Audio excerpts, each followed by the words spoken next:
and is now a senior advisor to the President Museveni. And so he's going to tell us in the topic today, which is national reconciliation. National reconciliation and the road to peace. How did we reach here? And what is it that we must do? We have seen many young people in politics even failing to, somebody swearing I will not meet the president. And that was a citizen of Uganda. When people are yearning to want to meet the president, somebody is inciting the district councillors not to meet the president. If you don't meet the president, then who will you want to meet? But that is not for me to say. I want at this time to hand over to Professor Kabwejere, who is going to be the chairman of the session. And he will basically invite the discussant, the presenter, then he will also give in his remarks. Then we also have retired Major Aboni, who is the director for institutions and other details we shall be letting you know. Recently appointed and elevated to the position of director. Director, you're most welcome. You'll be telling us more about yourself. But since you shot the guns, which you removed the government which you were sitting, although you were Kadogo, we shall need to pick from the cup of your wealth of experience what exactly happened and what is it that we do as a country to keep the country going together. With those few remarks, I want to hand over to Professor Francis Kabwejere to make his preliminary remarks and then invite Honorable Kasisi to come and do the presentations. These people met a long time ago. They also want to tell us how far they have come together. Thank you very much. And Professor Kabwejere, you're most welcome.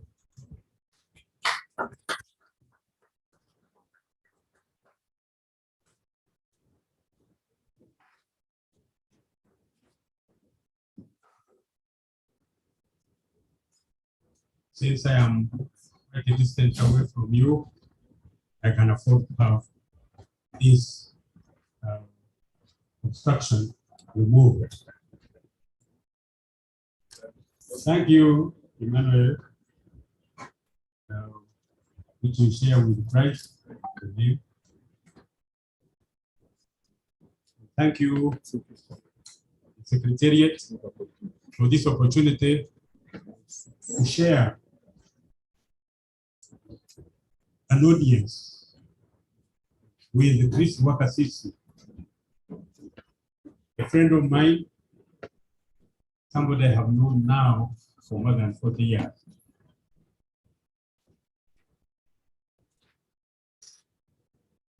Let me start off with a few remarks on this topic, national reconciliation and the road to peace. Why have an ideology for reconciliation? What is an ideology? For what purpose? Ideology, simply defined, is organized ideas. Organized idea for a purpose. And the purpose is to move away from a given point in time that, quote unquote, is not as good as it should be. You organize ideas to move qualitatively, also quantitatively, if needs be, to a better situation. I want to repeat what you already know about the NRM ideology for reconciliation, the NRM ideology of unity, the NRM ideology of development. All those are organized ideas for a purpose to move society qualitatively from a given situation to a better situation by organizing the thinking of the people. And the thinking of the people is set up in what we call mindsets. A mindset. You already have it, you acquire it as you grow from day one at birth to wherever you are in school, community, and so on. And you gather all this. That mindset holds you almost little, because outside it, you don't know. Unless you really make an effort to create a room. And that's why the conciliation is organized thinking, organized strategy, an education program, a collective thinking, so that we move qualitatively as a society.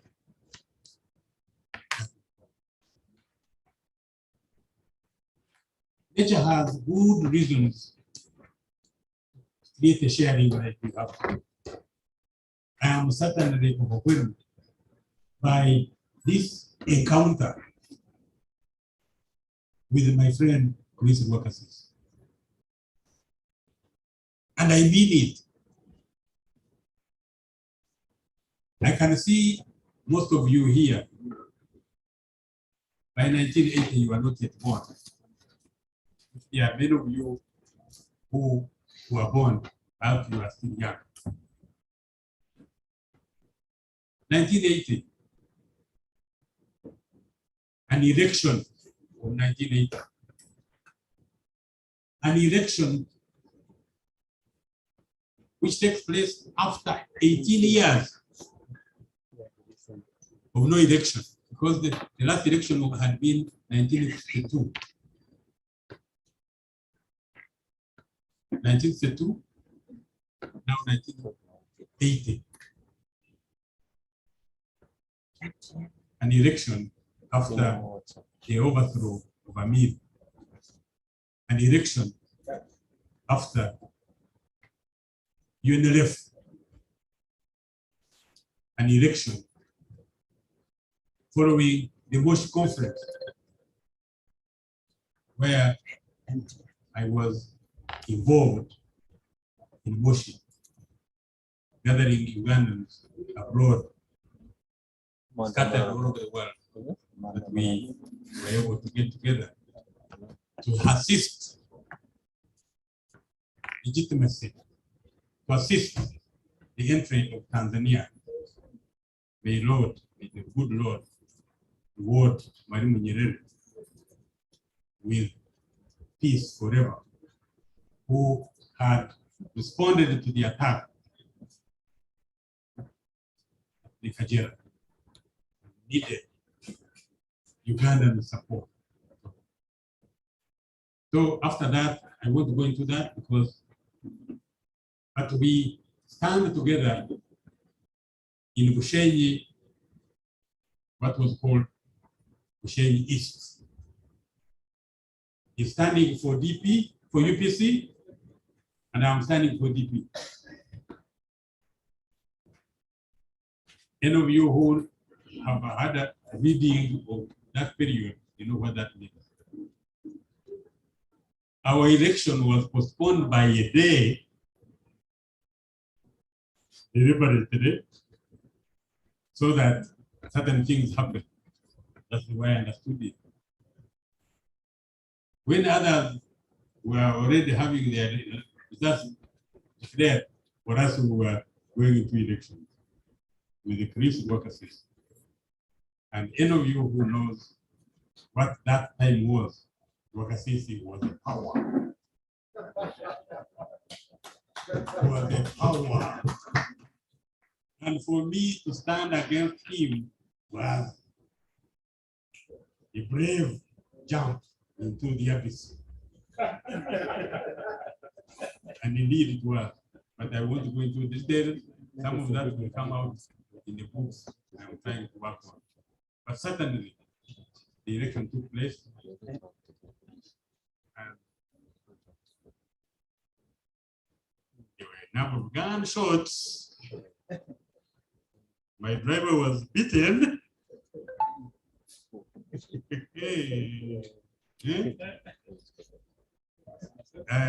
I escaped by pleading, and I pleaded pleaded.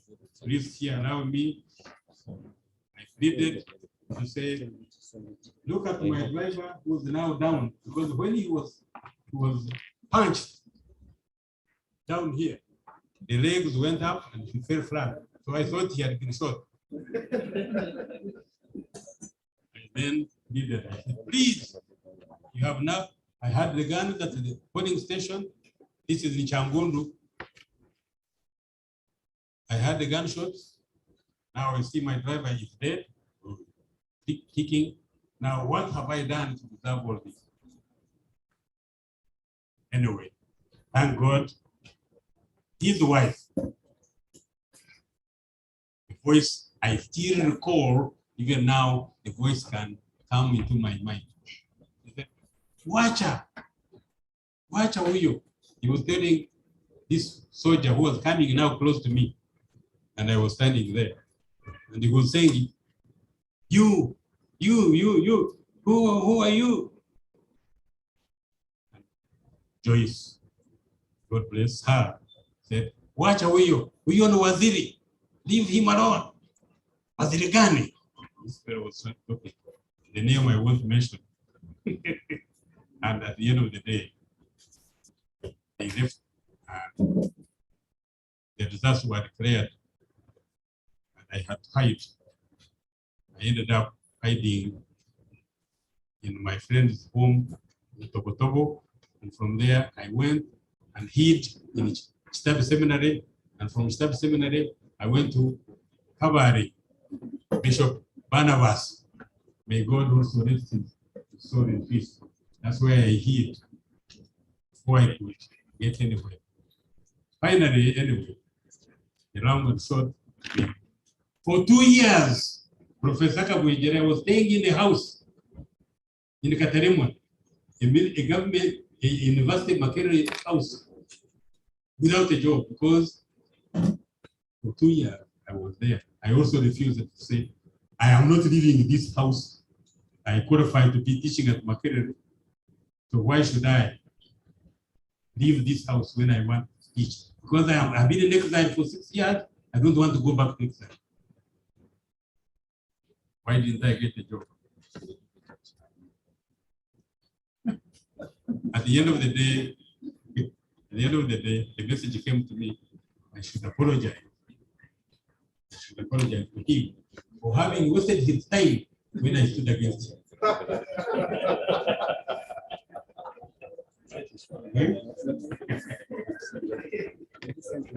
Anyway, the Chuguru and the late Bukangaga approached him and he pleaded and he agreed that I can get a job. So I was given a job in Makerere in 1983, having been probated.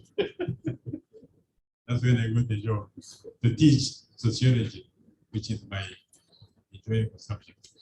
As the nature would have it, today I come here, Richard Todong tells me there is this encounter. And he says, Chris Rogasisi is here to talk about reconciliation. Can you share? How? What do you think I felt? God is great, whether you like it or not. Here is an example of reconciliation of the highest order. When he was taken in jail, there are people who asked me to go and tell him why you are here now. I said no. And I met his wife and told her that you saved my life that day. I will do anything, and you can ask her. I will do anything to save your husband's life.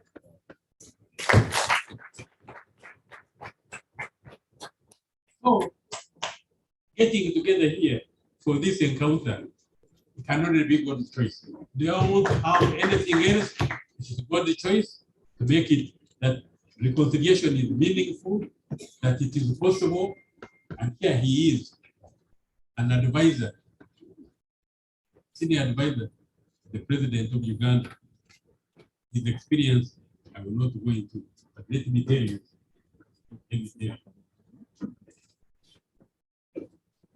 in my years of existence, I now believe very sincerely that we are all human. And those who make mistakes, the mistakes must be understood why they make them, so that you can reconcile. There are no irreconcilables as far as I'm concerned. Even when somebody kills your relative, you can reconcile. I'm almost sure that Bishop will reconcile with a meal, and if they have met, they could be sitting together in this place forever. Chris, you know it. I'm not saying these things just for the sake of it. You know we have talked. You know we know each other on this. And thank God as you converted to Christianity of the highest order. I am also a convinced now. I know it may not be so saved that I cannot see him, but certainly I recognize that God is with us and is here, and He has brought us together. This worker CC and that is community be together for this performance today. I have the honor to give you the microphone.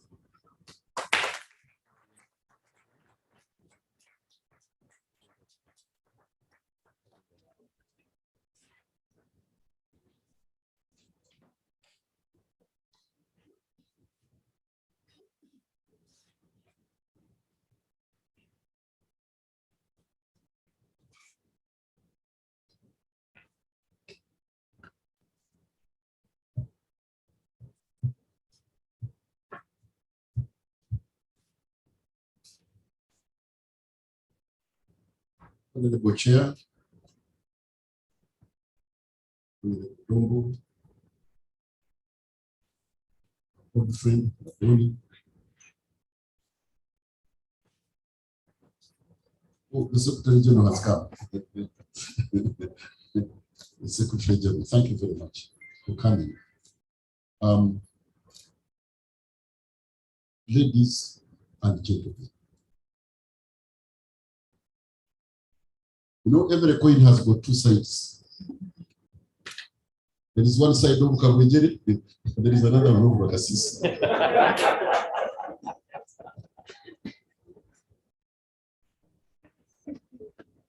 But I won't delve into those details. I want to straight away go to the business.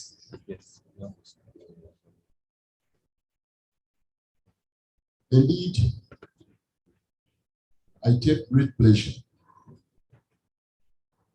to be in front of young people, the leaders of this nation, not leaders in waiting, but the leaders of this nation. Because your leadership must manifest itself now, not wait until when you are 30 and 40.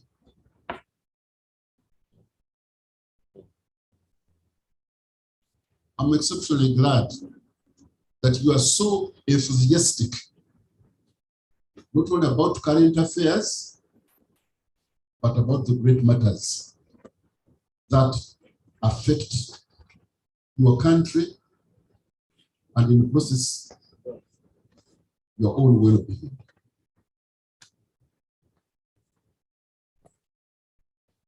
The topic I've been given is a very simple one. Simple precisely because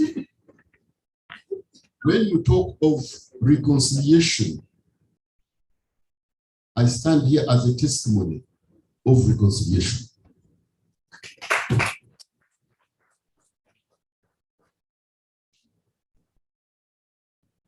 Reconciliation, as Professor has articulately elaborated on it, it is to restore or bring back to friendship. To restore or bring back to friendship. That means that we were misunderstanding before, and now these misunderstandings are being realigned. It is to bring to agreement people or even nations that have disagreed. But behind the reconciliation, there must be forgiveness. There must be forgiveness. For reconciliation to be meaningful, forgiveness must prevail. I can comfortably say that forgiveness is the infrastructure of reconciliation, because you have got to have it first, and then you reconcile. And even behind forgiveness, there must be love. So love, forgiveness, reconciliation. Because we have witnessed very many contesting parties and called for reconciliations, meetings held here and overseas, but immediately they go back home. Immediately they go back home, they resume their former positions. When General Body, they are there. They had their reconciliation meetings with the Rutuas in Nairobi, peace talks. And they would go there and talk. But when they are talking, everyone behind has got a different program. And why? Because there is no love, because there is no forgiveness. Nations have also fallen into same positions. So national reconciliation presupposes realignment of different segments of the society, be they political, individuals, nations, tribes, and even races.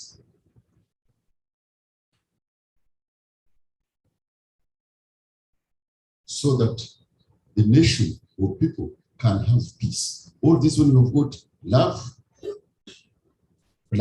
forgiveness, reconciliation, the result is peace. The result is peace. And the peace harmonizes relationships and produces peace and freedom. Let's look at NRM. In the quest for national building, NRM espouses reconciliation as a total tool for national building into peace and socio-economic transformation. And NRM has done it. But so, to transform a society, you need peace, you need security. And these two can only be achieved through reconciliation. But to reconcile with one another. Let me pause here. They have introduced me as Chris Vakasisi, say our full minister of security. No.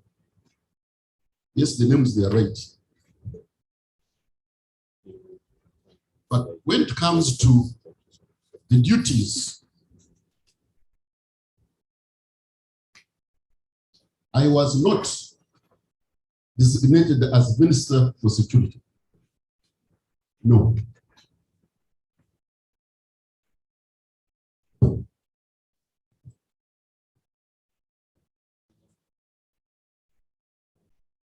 No, I was not. In the setup of Obote's government, as he has said after our elections, he has his explanation, but I've got mine, but I'm not going to bring it.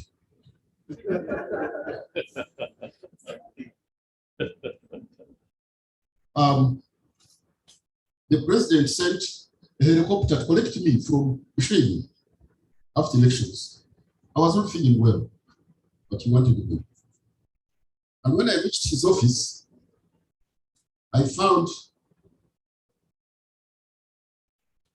Paulo Muanga by then, and he had Otemanimati in a different office. So I went to the president's office, and he had a list of ministers, of ministries.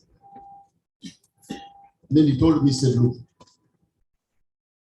my desire, as you know it, was to have you as prime minister. But now, Muanga is campaigning heavily for Otemanimati, his friend. What do I do? So I told him, I said, Your Excellency, no problem. Let him be a prime minister. And this one, he had gone on campaign all over the country, you know, telling everybody he was to be his prime minister. Then he brought the list of the ministries. He said, now choose the one you want.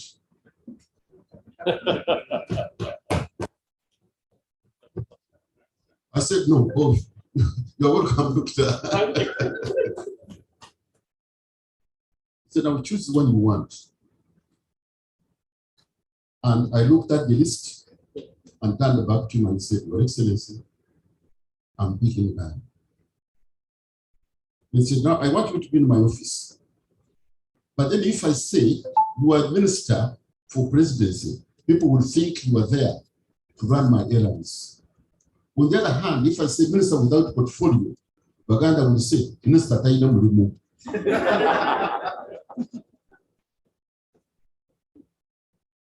And so now what do I do? I said, that's the mission. So he coined the ministry, which very many people have misunderstood, that I was Minister of State. No. I was designated as State Minister, Office of the President. Now, of course, there is a great deal of difference between Minister of State and then State Minister, Office of the President, which literally brought me to be his assistant. And he said, I want to be in my office. I was happy. And so, today you have got many ministers in office of the president. But I was there one, which means I was Minister for Presidency, Minister without portfolio, Minister of Security, Minister for Administration, Minister. All these portfolios were under me. On top of that, every minister who went out had to return the ministry to my office, to the president's office. So I had to be the minister. At one time, I would be holding about 5 ministries. And I enjoyed it.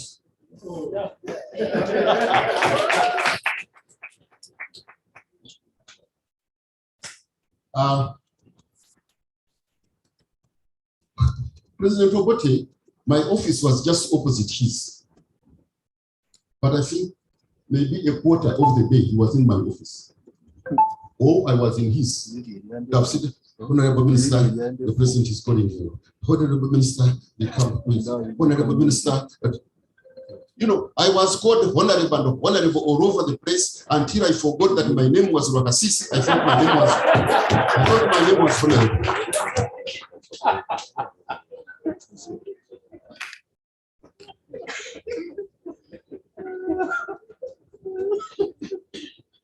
And that, of course, generated envy and hatred between me and my colleagues. Let me put this clear, that I had more opposition, and if you want, the enemies, as they say these days, in UPC, especially in the cabinet, than they were in DP. Because of that. And so that is it. When you are called your next, you are honorable, you are called honorable, your sisters called you honorable, everybody where you go to honorable.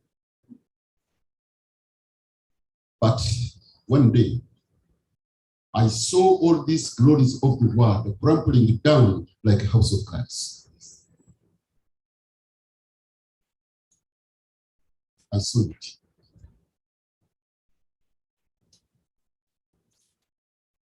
I was arrested by the soldiers, not NRM,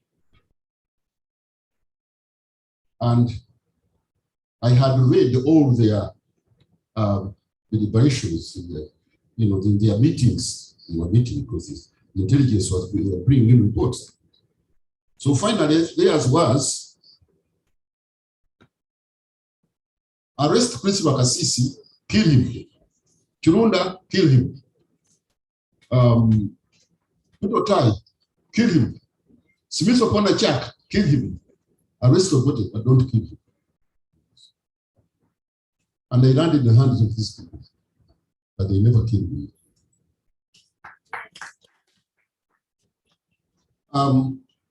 There is a verse I love very much in the Bible.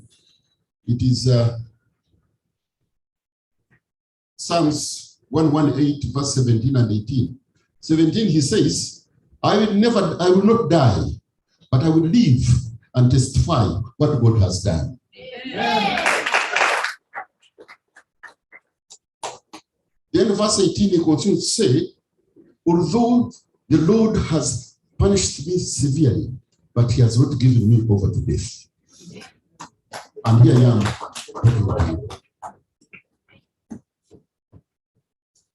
I love you young people because I was loved when I was young. I was naturally in politics when I was young. I was picked up by the president of the party from north, from Rango. Yet I was a Mnyankole. I had no relationship with him. But he saw the potential in me when he came to campaign in Mbarara. I had a scooter that I was running ahead of him. Everywhere he went, I was already present at the rally, organizing. And when he retired at his hotel, we asked, where is this young man? Where is this young man? They said he's called overseas. He said, call him for me. When they said the prime minister is calling him, my word, you can't believe it.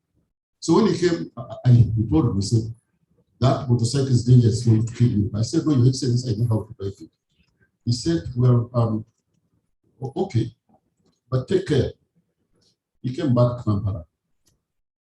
But on Wednesday, the following Wednesday, the telegram came. By then, we didn't have these, phones, not even faxes. We had a telex, but mainly by then we were using the post office. Telegram.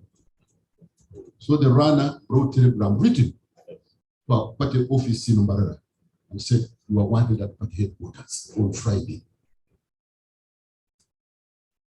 I asked the elders to give me some money and I came to Kampala. The president used to come to party headquarters every Wednesday and a Friday. So that good Wednesday, he came, and there he was. When I told these people that I want to see the president, but who are you? But later on, he called me. And when I went in, he asked the administrative secretary, do you have a car? He said, no, the car we are running with is for Mbari. He said, give it to him. Wow. And I was given a brand new Peugeot URT 499. I still remember it. And you can imagine. When I drove and reached Mbarara, I did not want the sun to set. because I want you to run around so that everybody can see. Even when the darkness fell, I had put on the roof light so that everyone can see. What does it mean, young people? Some of you are lamenting, what is the party doing for me? What can I do? We don't have it. No. Being a youth is an asset because you have got the brains and energy. And you have got to do something so that someone can pick you up. You say, understand? Yes.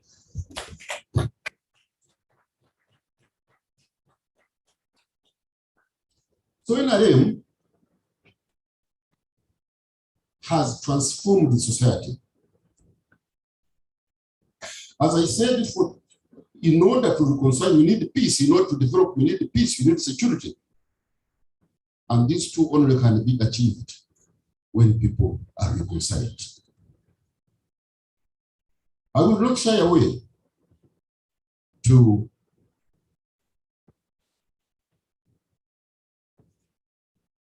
tell you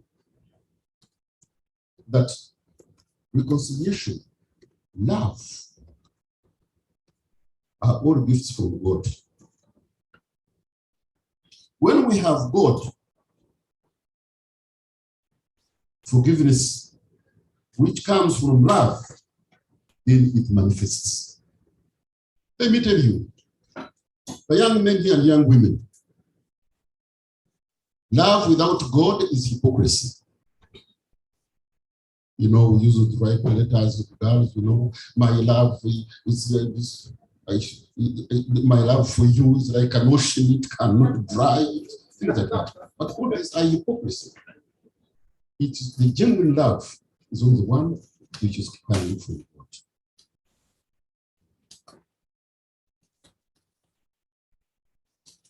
There are people who refuse reconciliation and always say fancy taking confrontations, and that through that way they can change the society. But they don't offer any alternative program. What they offer is hate. Museveni must be removed. Museveni must be removed.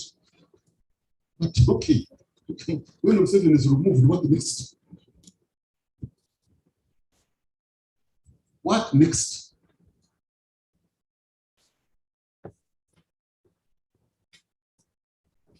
These days, very many young people have been deceived and they have gone astray.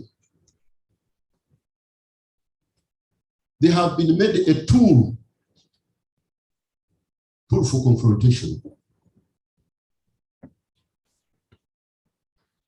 And it has not worked. Honorable Dombo was talking about the current meeting going on, where the one party is saying, to hell with you people who went to meet Museveni. But Museveni is the head of state. Like it or not, Museveni is the president of the Republic of Uganda. And let me tell you, there cannot be two presidents at the same time. Yes.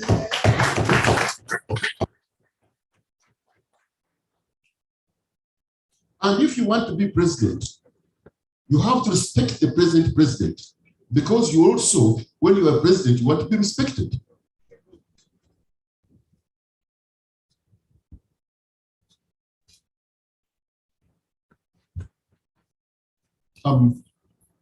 We have had these politics of hatred, politics of intrigues, the politics of one animation. It have been in them.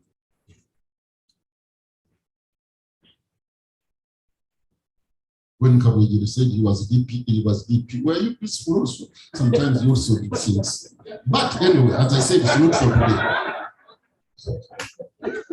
today.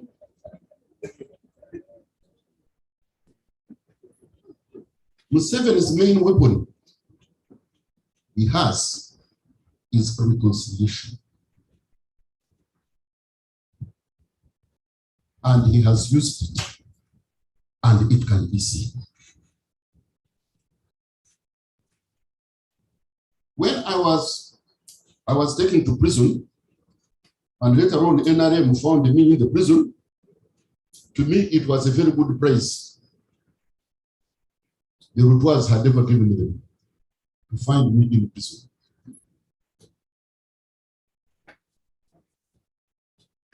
And Museveni hated me and I hated him in formation.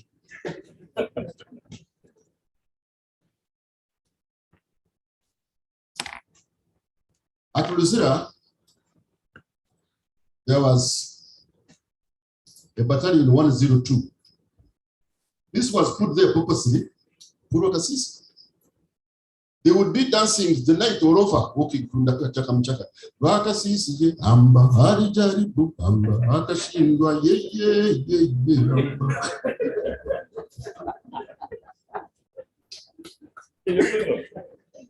These were the songs the soldiers were singing, running around the prison. And this Rakasisi they are singing is there inside. It's hearing. And it was meant that I hear anyway.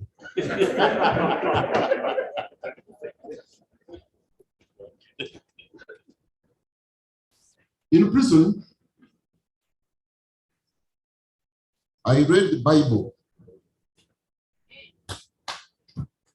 from cover to cover. This is a testimony I'm not going, unless you want to sit here until tomorrow, but we're not going to do it. But I read the Bible.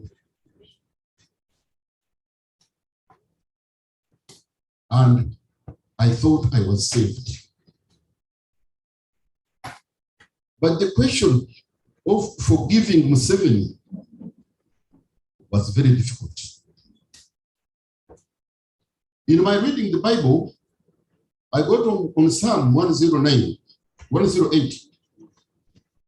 There from verse 6 to verse 15, David was praying, "Oh God, kill my enemies. Let their children have no bread. Let them die. When they go to court, let them be defeated." I thought, I have seen a very good prayer.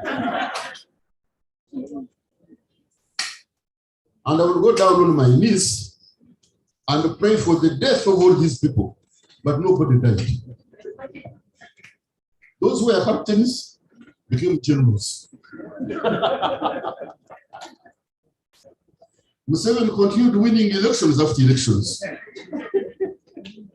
And then I said, but what kind of prayer is this one? But thank God, by his grace, that the Holy Spirit touched me. Holy Spirit touched me because all the preachers who were coming to prison to preach were preaching about forgive and forget.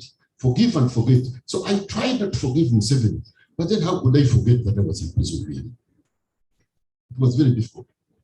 Until when I landed on scripture, it is in Jeremiah, which said, "I forgive all their iniquities and their sins. I remember them no more." There is a difference between forgetting and remembering no more. Forgetting is not willful. It's not willful. But now have forgotten now. You hear Kawege is still remembering the encounter. So you cannot. Yeah. You can't forget. You know, except from today now. Someone calls you for a drink. He said, "We're going to have a drink." You go after 1, 2. He gives you a slap. You go home and say, "But this man is very bad." Tomorrow he calls you and said, "I'm very sorry what happened yesterday. But you come now, we're going to have a drink." And then you come again. You go. He beats you and he goes back. Tomorrow he calls you and said, "I'm very sorry, I don't know what happened to me." If you continue following him, you are either an idiot or a madman. So, forgetting is not good. But remembering no more, it means that, fine, I still don't know what you did to me, but I no longer hold you accountable. I no longer hold you accountable. And in the passage of time, everything becomes normal and laughable, as we are doing now with Kabaji.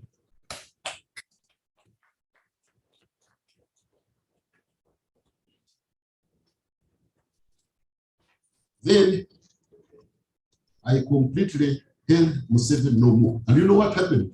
It was as if a heavy stone had lifted from my back.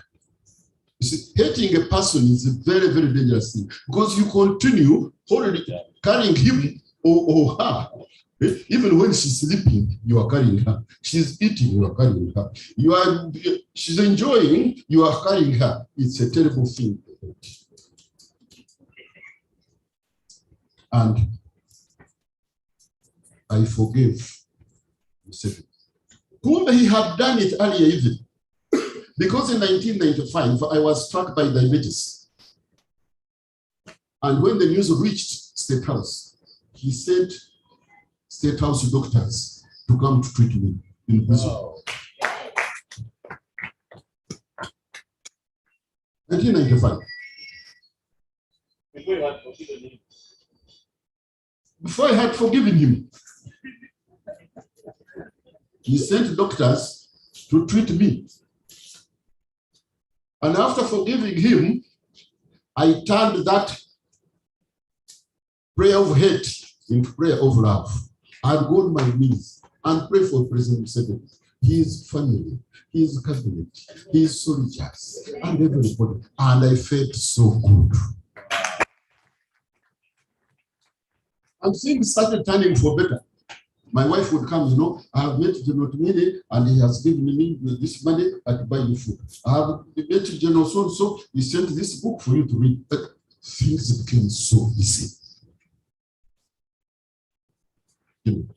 And my medicine in prison was paid by State House. Otherwise, in prison. Now the day came, time came, after 24 years in Rosetta, when an officer came to my cell, he said, the OC wants you. When they say OC wants you, it could be for anything. But I went. But when I went, he gave me a chair he had never given me before. I sat. Then he pulled the letter from the drawer and he handed it over to me. So I said it was on blue stationery. I knew that blue stationery is a communication from State House. So I saw instrument of release. And then I saw who has signed it. Yoweri Museveni, the president of Uganda. Then I read. And somebody it said, according to powers conferred upon me by certain sections, I hereby order the Commissioner General of Uganda Prisons and the OC Upper Prison Rosetta to cause the release of Prisoner Kasisi and conditionally with immediate effect.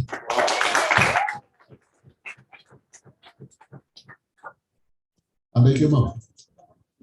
And I came out. Some 7 had missed me. Now I was home. So after some time, 2 months, a telephone call rang. I did not have a phone by then. My wife did. So she came with the phone running, with the phone to me. He said, he wants to talk to you. I said, you said he wants to talk to you. So I lifted up the phone. I said, who are you?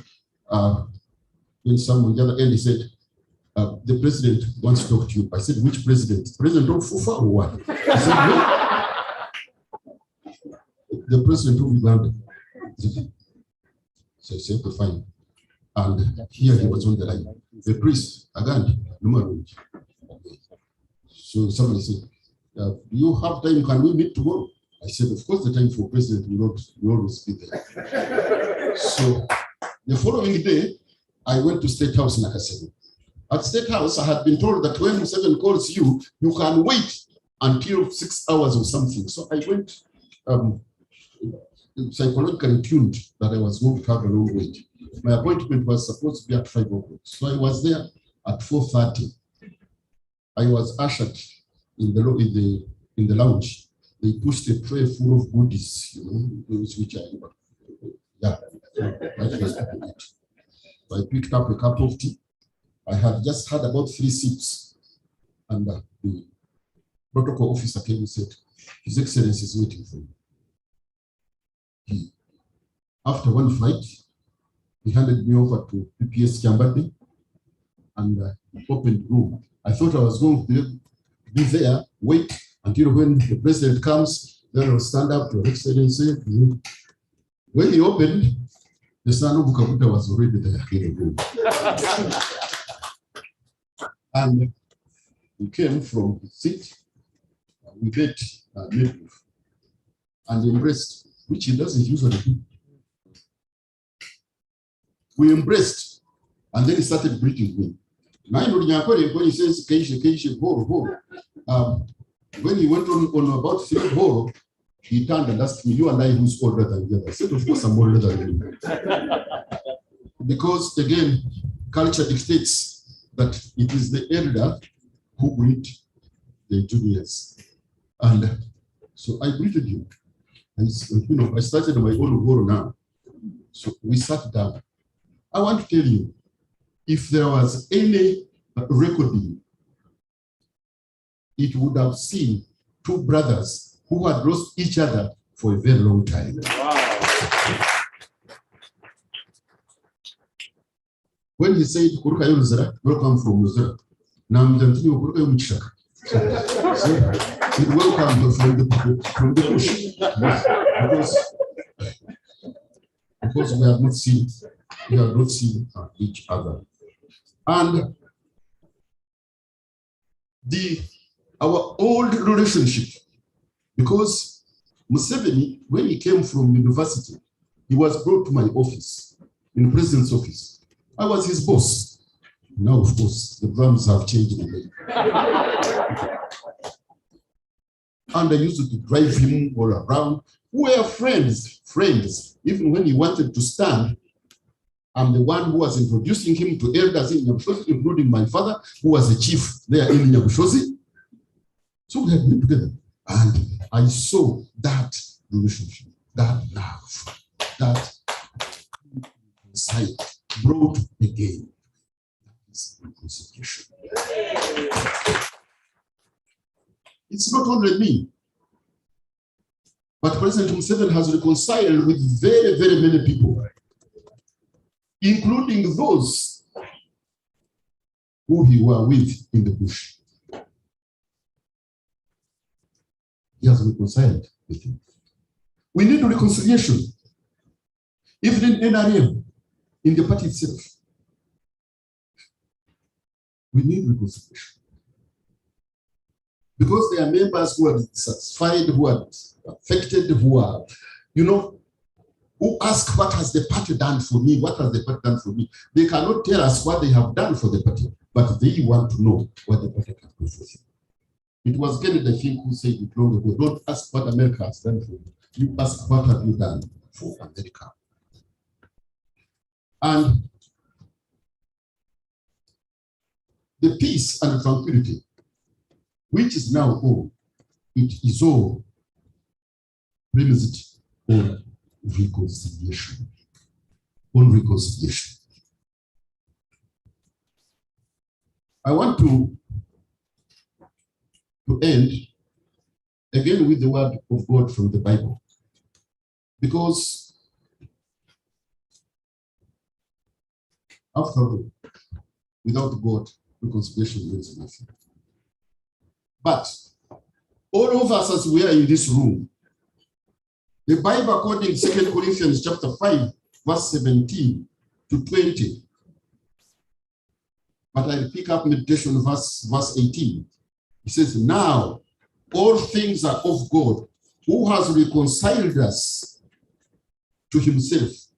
God reconciling a man to himself through Jesus. And has given us the ministry of reconciliation. Praise his name. He has given us this ministry of reconciliation. So it is a task, not of Museveni, It is the task not of the Secretary General.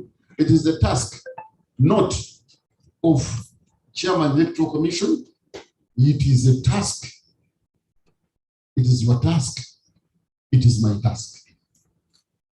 That we reconcile with each other, with the nation, so that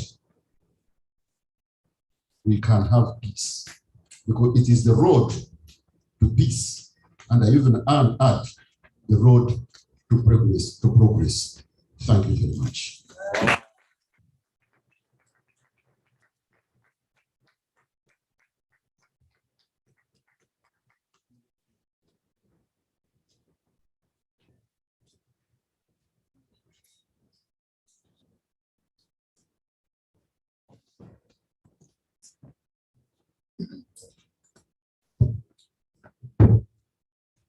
Thank you. Thank you. Thank you.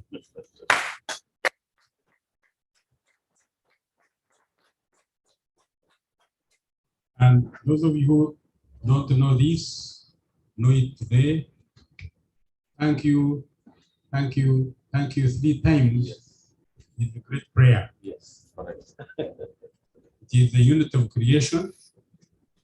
God the Father, God the Son, God the Holy Spirit, but also the male and the female and the child. That is the unit. So I really mean it in a full-fledged sense. Please, Wakasisi, thank you. Thank you. Thank you.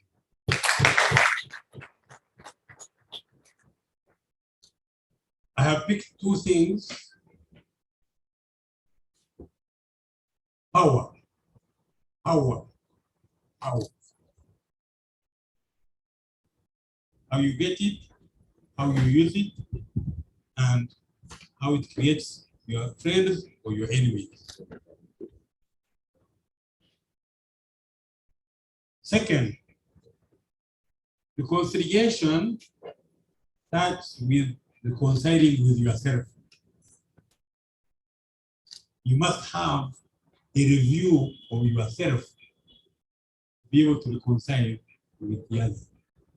And I could see a confession, but also a qualitative communication. That time when he, through the Bible, through all sorts of things, that he discovered that there is goodness there, that goodness is recovered in me. That's why he thought, he discovered that they had been together, they knew each other, and there is some goodness between them. Self-reconciliation. To see this reconciliation with others.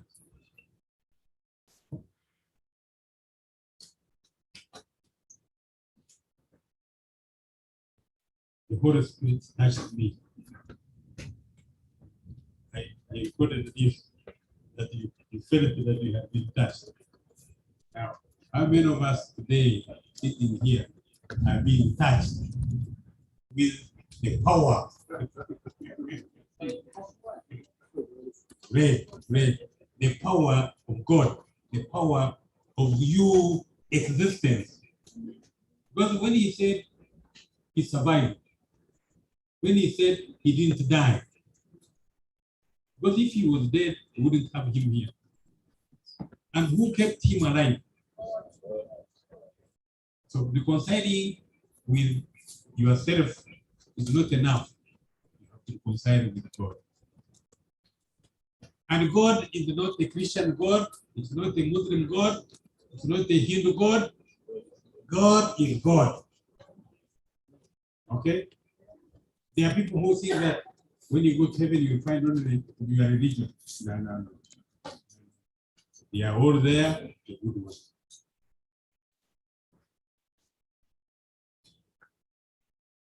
Reconcile. I'm trying to reconcile now with the people who talk in such a way that they are calling America come here to do a Libyan exercise. They are here. They are here. Who talk? What are you doing, you America? Come here. I'm trying to reconcile with you. Because where America has gone, be it Vietnam, be it Afghanistan, be it Saddam's place, be it South America, where has goodness come? Because America has gone there. But there are people in Uganda today who seem to think that if America came here the Libyan way, then they would be happy. They would survive. So I'm calling upon those to reconcile with themselves and reconcile with God. That certainly they have to solve the problems here and solve the problems by understanding them, understanding their causes. Because if you don't know the cause, you can't solve the problem. And reconciliation is one of those that can bring, from what we have had in testimony here, and bring this work assistance with the 7. They can now work together for our Uganda. Those who look for miracles, waste their time. Reconcile with yourself. Yes. And it's a miracle. Because for me, I am seeing this occasion as a miracle. And this is not an accident. Things of this nature don't just happen. They happen because there is a cause. That cause is unity. That cause is peace. And if there is anybody who has any doubt as to what reconciliation means, here is Christopher with Kabwe. None of you ever knew that we were together in 80 and had all these challenges together. Now we are here, and he can testify that whoever we have met, we have talked to each other as brothers and brothers and brothers. And now he's here. And as later would have it, I'm here chairing a session when he's talking to the country about reconciliation.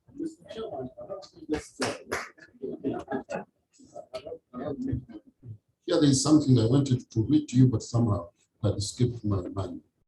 Museveni was addressing the National Prayer Breakfast.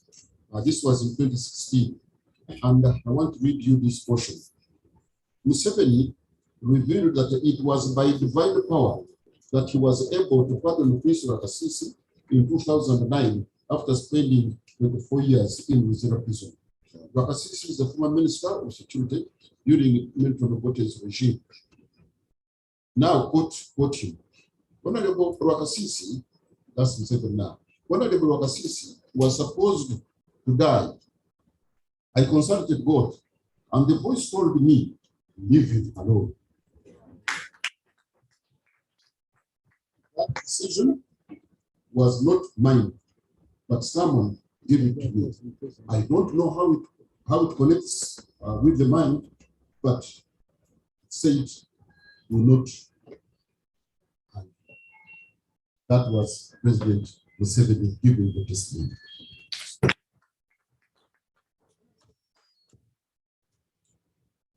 Now, that in this authenticate my earlier statement, a miracle. So a message comes, and the message is put into, and the message comes from Richard Todro, that Kabwe chair session, and I chair Rwakasisi, telling us all this is divine. So it's all of us 3 times say thank you to God. Thank you, Lord. Thank you, Lord. Thank you, Lord. Now, comments, questions? and we are here. And Professor, let me help you. yes, and it will be Another round of applause.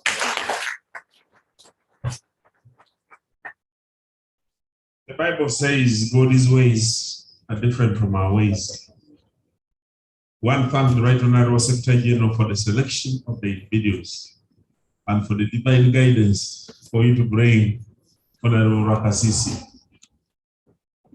We shall have the first comment from Honorable Raboni. You have anything you want to say? You can go shooting and running around Zira, making sure he hears. Why did you do that?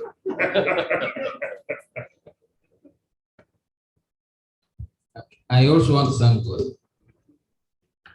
You know, I first saw Mzee Chris Rwakasisi in 1980. I was in P7. Now, those days, politics was very hot. They used to put us in trucks. These trucks now which carry animals, trucks, and they take us to shade to see them. On the 27th of May, every May, we would go to shade. And then when I went to Nyakasura School for my O-level, I became the chairman of UPC because I wanted to emulate Chris Rwakasisi. Wow. And there were many. He was not the only one who was articulate the way you see. There was Edward Rangaranga, there was Adonia Tiberondwa, there was Pito Tai, there was Masete Kuya, there was Wilson Okwenje, there was Osinda Wangor, quite a team of articulate men, articulate women. You can see Cecilia Ogwaro. That was the team. So he also worked with my late brother-in-law Henry Tungwako in the same cabinet. He was in the Ministry of Labor. So I knew him, and when I got a chance to see him in Luzira, I don't remember whether I gave him a book or not, but I was so happy to see him healthy. And I want to thank God really. When you see him and the way he looks, you can't believe it. So please clap for the Lord.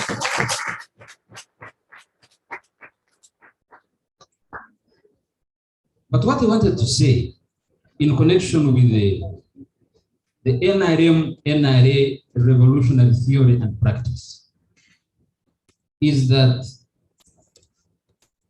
Yoweri Museveni adopted reconciliation as a method of work at a very young age. He tells a story of when they were fighting in Mbarara. They were from Tanzania, and some of the troops from Tanzania executed soldiers who had surrendered. Museveni was very happy. Very unhappy and extremely angry. He said, why do you kill somebody who has already put down their weapons and put up their hands?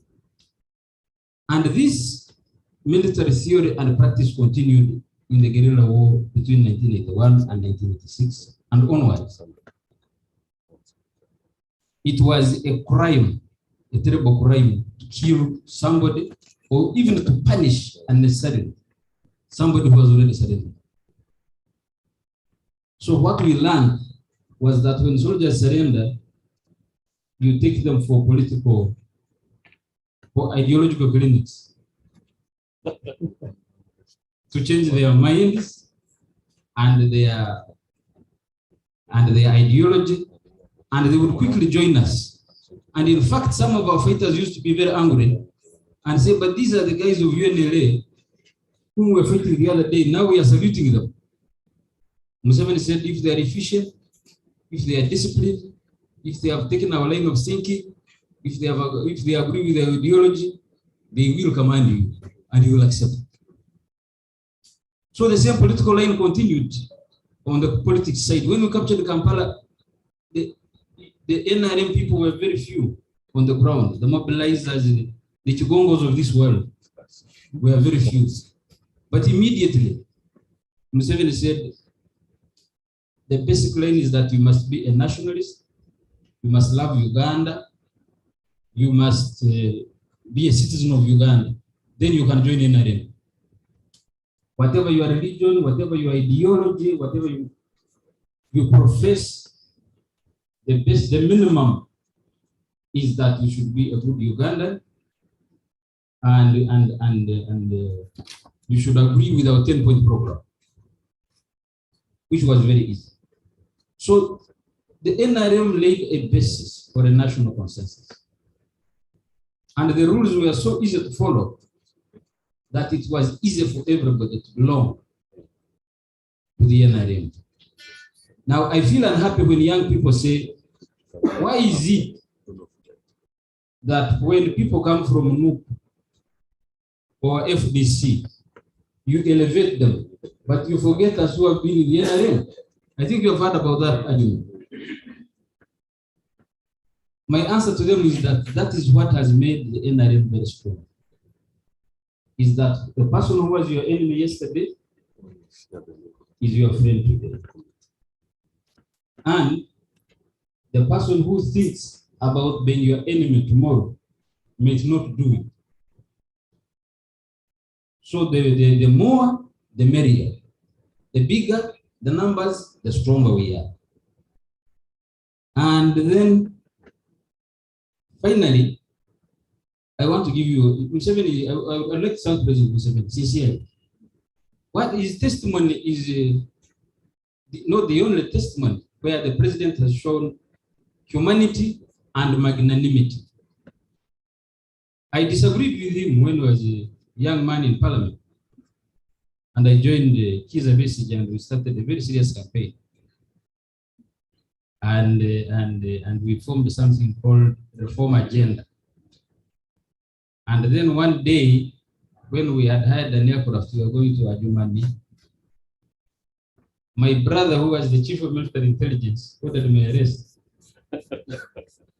And they threw me in a pickup and sat on me and put a barrel of a gun in my ear. And it took us 20 minutes to move from the airport to CMI. And after that, I was deported. You know, normally people are deported from Europe to Uganda. Me, I was deported from Uganda to Europe. But what was interesting that after the election of 2001, the president sent a emissary after emissary saying, where is that young boy? What is he doing in that winter? Tell him to come back. And imagine the president of the country, year in, year out. He would send General Musanyu for the next day, he's sending General Mujira, the next day he's sending Mayombo there, until I said, okay, I'm coming home. On the contrary, other people will find you there, where you have run, and they'll kill you from there. And you know them. They're in this region. So, really, I want to take this opportunity to thank the president for having kept his methods of work, for having kept his approach of reconciliation in order to forge unity in a country which has shed a lot of blood and which has a lot of trauma. Thank you very much, Uncle Chris, for coming to talk to us. And I want to thank God that you are still as articulate as you used to be and as humorous. Thank you very much.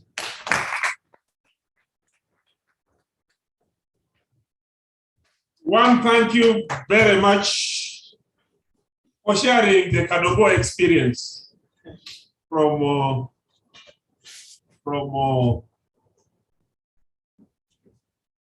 Honorable Raboni. Raboni and I will have a very serious experience when we were in the Parliament of Uganda. We are among the few people who successfully participated in the censure of a motion to censure a government minister. I was the chief petitioner, and he was the seconder. Very difficult time. And but that will be a story for another clinic. The clinic for today is reconciliation.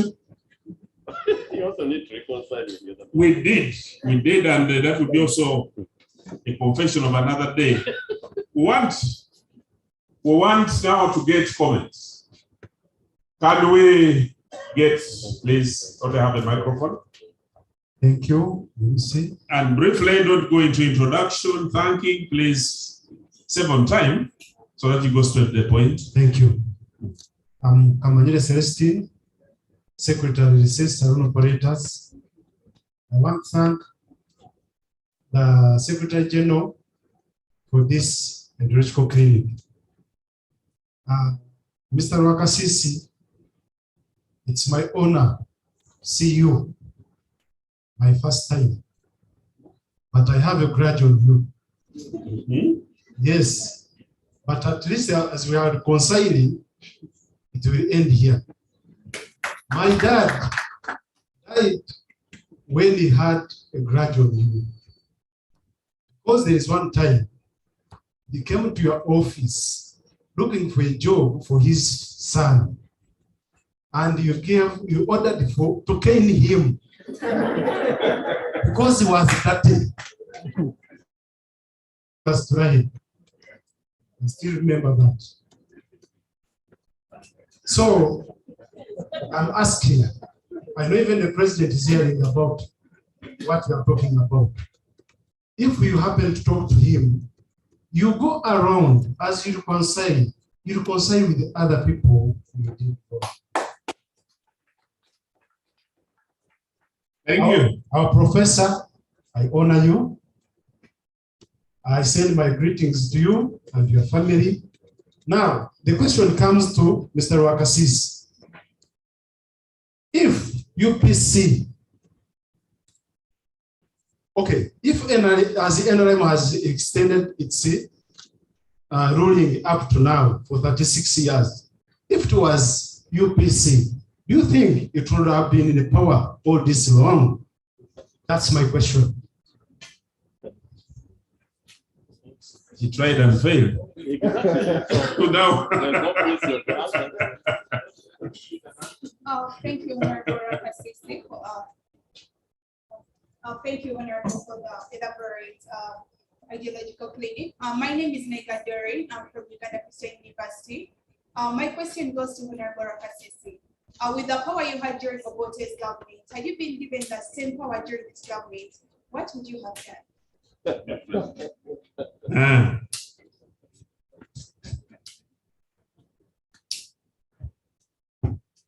I like that brief one. If I wish everybody could be as brief, then we can have as many. Thank you very much, Mr. Kasisi. I'm happy to meet you. I'm called Christine NRM Examination. I think everyone has to impress Mr. Kasisi. God this time is the best. God this time was the best for him for the past 24 years to come out. It was only the time that God needed him to see the trials and to see that he can overcome. I love the book that you call Winners Never Quit. You are my hero for today. I say thank you for making me understand all the reconciliation from the bottom of It's very big, although Uganda is very small, but it's big. I think you saw how big it was when you're in the prison. I've never gone to the prison. I know what it means sleeping at 6 p.m. when you don't want to sleep. 24 years is in bed.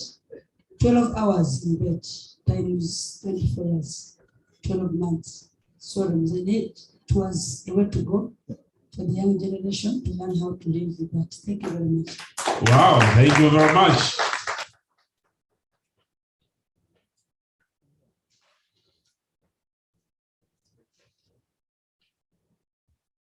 Thank you so much. My name is Apofia Komgabi from Islamic University in Uganda, the chairperson in our chapter. My question goes straight to Honorable Wakasisi. You've been close to His Excellency, the President of Uganda, and Obote, who of the two do you think is the most people person? Yeah, I'm so honored to be here. Thank you.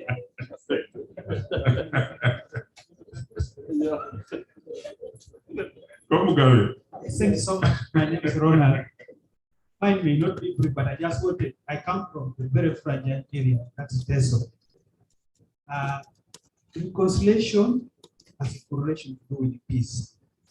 I come from Teso, whereby by now I'm here because we have reconciled. People were burnt in a Banwago, in Mukura. Teso has been a very, very fragile area. But because of the reconciliation, that is actually the president has made Teso like NRM. As I talk now, when you say NRM, NRA is a National Rescue Army. Soldiers will come, arrest people anyhow, take them to school. You can only be identified as a rebel if you have a scar on your shoulder here. I was very young at that time. You are brought to Luzira. But in the last 20 years, people were burning. Why was I taken to Luzira? Others died. This is a reality. Others died in one wagon, in the Mukura. I want to be very, very honest. I was a young man. Mzee Rakisi talked about Otai. Physically, he was hidden in our home, whereby when what is going to be looking for him to kill. I have a story about that. But because of that heart of reconciliation, that's why we're here today. Tens of people are managed to reconcile. President Museveni is winning Teso because of his act of reconciliation. And they are now vice president. And we have strong leaders from Teso. We have the deputy speaker come from Teso. The vice president comes from Teso. And I came to now. I'm making this last point. You see, when people make noise, me, I slept in the bush. I used to sleep every evening. I used to sleep in the bush. You wake up in the morning, you wake up with a snake, also waking up with you. But when I see people making noise, they don't know where this country has come from. I sleep in the bush, I'm very honest. Every evening, you cook in the evening, go and sleep near the swamp. The time you wake up with a snake next to you. When I see people making noise in Kampala, I just keep quiet. What some of us have gone through. I was very young. Then I came to Kampala because I was joining the university. But when I used to stay in Luzira. So when people I go back to Teso, they say, where you stay? I stay in Luzira. People see that Luzira, they don't know Luzira is an aid suburb. They think that Luzira what is prison. Are you in the prison? They don't know, all people don't know. When you talk about Luzira in our country, they think that where are you staying, Ronald? I'm staying in Kampala. Which part of Kampala, Luzira? Are you in the prison? They don't know that Luzira is in the prison. Because of that history about what is the rebels. Otherwise, thank you so much. Thank you for the reconciliation approach. Thank you. Reconciliation brought the government, the party. Reconciliation brought peace in the country. My work now to see how do we economically empower people. Economic empowerment, that's the issue. Thank you so much.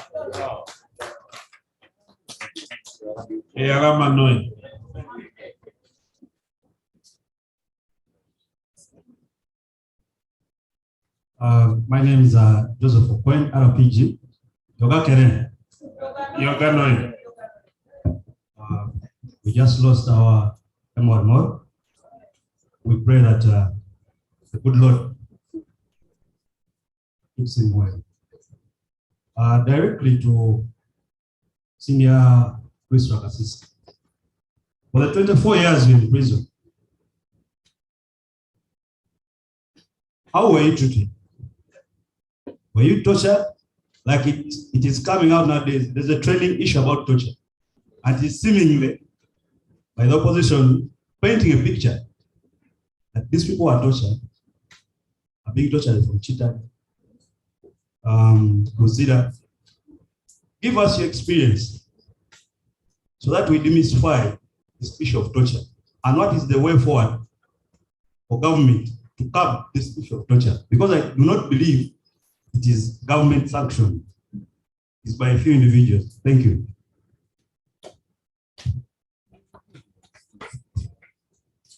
I think the Right Honorable Secretary General is going to guide us in the subsequent meetings so that we can address torture as a subject under our ideological clinics, but will help us to identify the individuals who can come and talk about it. Thank you very much. My name is Kenneth Francis Shah. Kenneth Francis Shah. I come from Guru, and I think I speak with authority when I talk about reconciliation in this case. Actually, people suffered 20 years of insurgency, untold suffering. And right now we see a situation where they are beginning, not just beginning, they are working with the government to ensure there is economic growth for their people.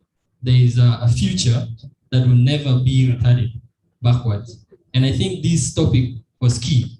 But I just have another point to put out, which is that for any reconciliation to happen and be grounded, there must be truth and the ability of people not just to act as a human decency.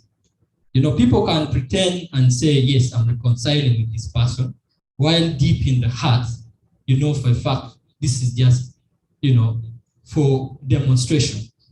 So I think as we discuss some of these things, we need to really draw our attention to the fact that forgiveness and letting go of certain hatred, like he was, comes from deep down the heart, and we should address it in such a manner.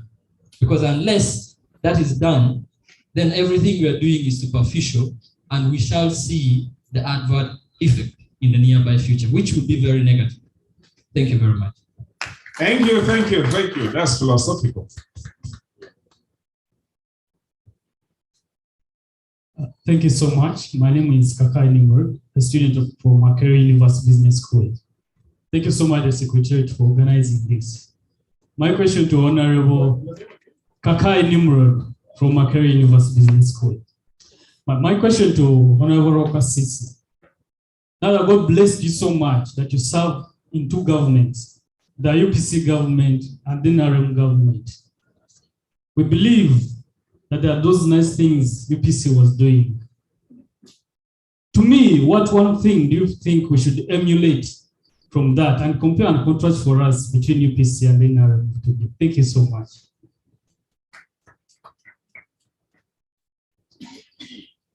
Is the last one?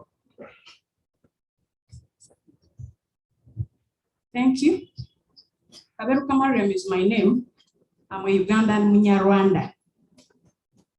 Honorable Minister Rakasisi, when you were the Minister of Security, when I was growing up, my dad and my granddad used to tell me that you had a saying, but you knew it very well that Banyarwanda, some of the Banyarwandas were carved off during the boundaries and scramble and partition of Africa. You're doing reconciliation, yes, you reconciled with the president. What are your plans to reconcile with other communities that still have hate? Because today I was posting that we have Honorable Rakasisi in our clinic, in all the forums I have. But most people are like, Oli Musiru, I realize the whole country still have hate on you. Can you take this reconciliation all over Uganda, maybe region per region, or we do talk shows on radios and TVs so that people feel that you have really reconciled with this country? Thank you. One, thank you very much, and thank everybody. Professor Kabwejere told you that reconciliation starts with the human being himself or herself. And he also told you that the work President Museveni did, he said that he was doing somebody's work. Somebody told him, release Rakasisi. And he said he was divine. Right, Honorable Secretary General, I've heard many stories about President Museveni being and working as a handmaid of God. Perhaps one time also he'll tell us his story, how God has used him this far.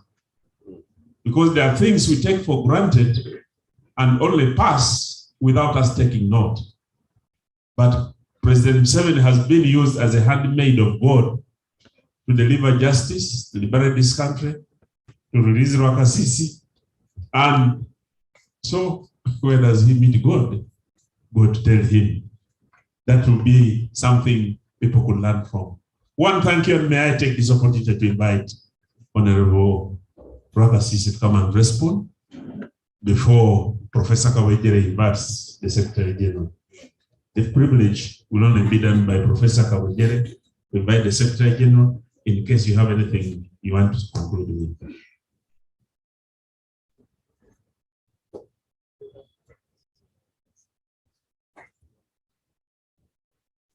Thank you very, very much for your comments, your questions, and compliments.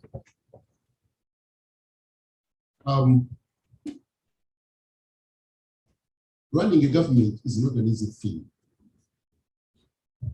Today, you have very many things going around. And they can be attributed either to CMI or to ISO or other organization. Government has got very many organizations that deal in security. And incidentally, there is something they call inter-security rivalry. That whatever this one does, doesn't want the other one to know, etc., etc. Starting with the gentleman about killing his father.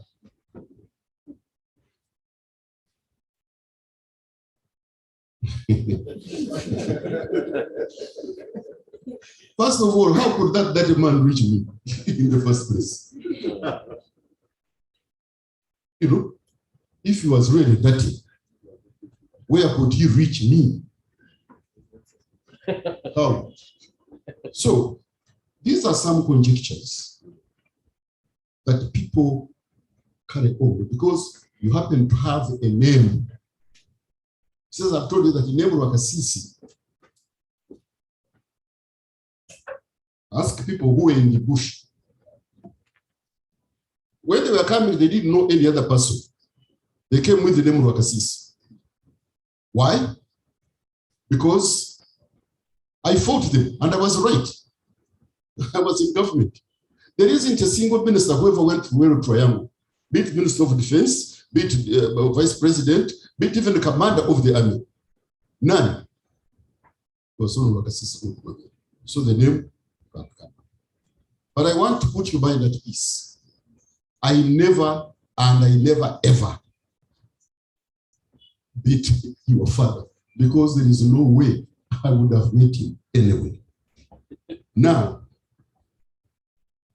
someone asks that with the power you had, if you had it today, what would you do?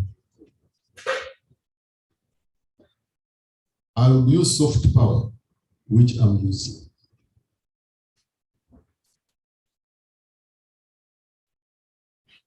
So,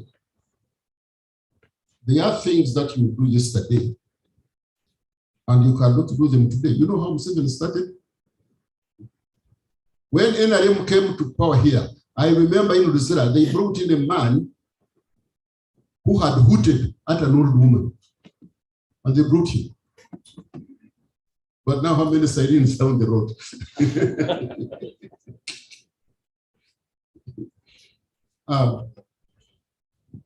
Then someone asked Putin and Museveni, who was people's man? You know, when two people do same thing, they don't do it the same. People do same thing, they don't do it the same. No, they can do. Let us say if people were on the rally and you are given cars of the same power, you know, from Kampala to Entebbe, and you are both drivers, The cars are the same. By the time you pass Kajansi, one will be ahead of the other. Yet they are driving same type of cars. They are doing same thing, but they cannot be the same. So, Museveni, Obote was the president of independence. And he did his part. He did his part. Museveni is the president of liberation and is doing his part.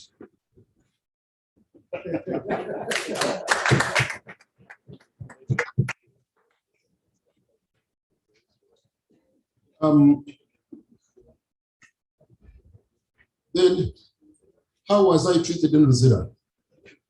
Because people are being tortured. I want to give compliments to the Department of the Prisons Department. I think of all the departments we are having, it is only the one remaining with the ethics. Because of all those people you have had, none has been tortured in Uganda prisons.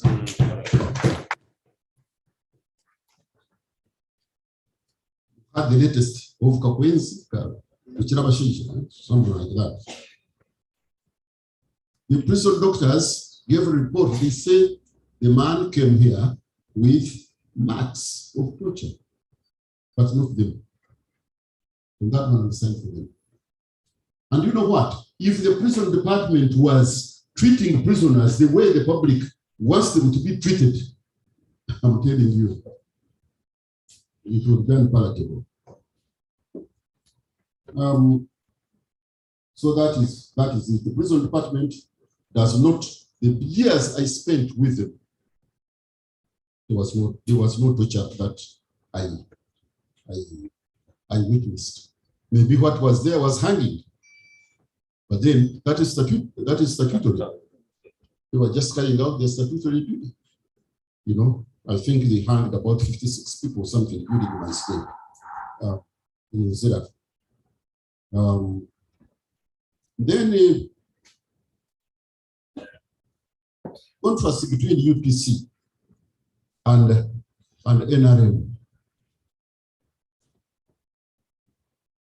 Every political party has its pluses and minuses. And I was UPC, and I loved the party, and I worked for it. I loved its president. So, if you want anybody to talk ill of UPC, you have to get another speaker.